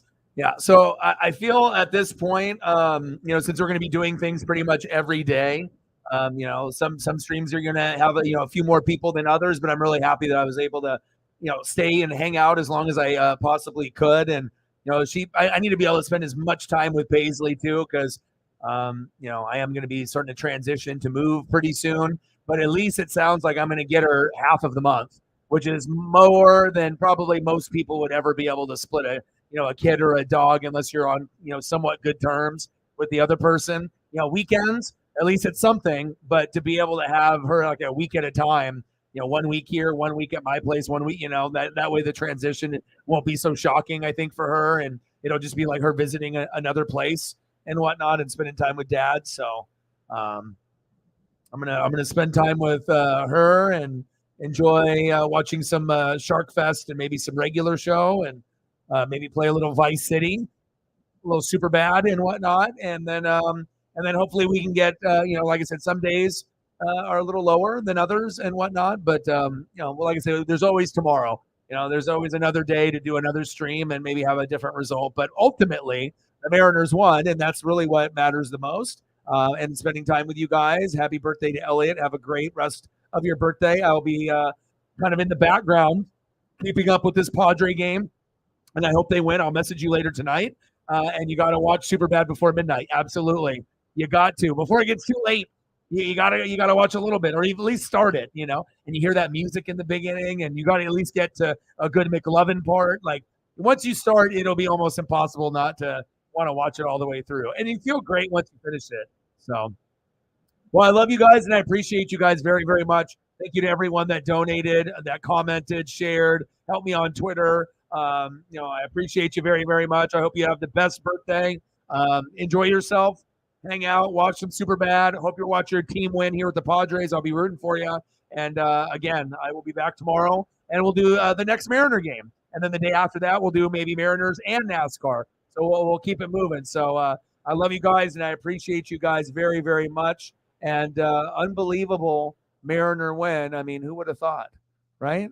Unbelievable. Final score, Mariners 10, Astros 1. And I got one question for you. Who you know talks sports like us? Your boy Ryan, Northwest Sports Fanatics. I love you guys. You guys are the best. Happy birthday, Elliot. And I'm out. Gang.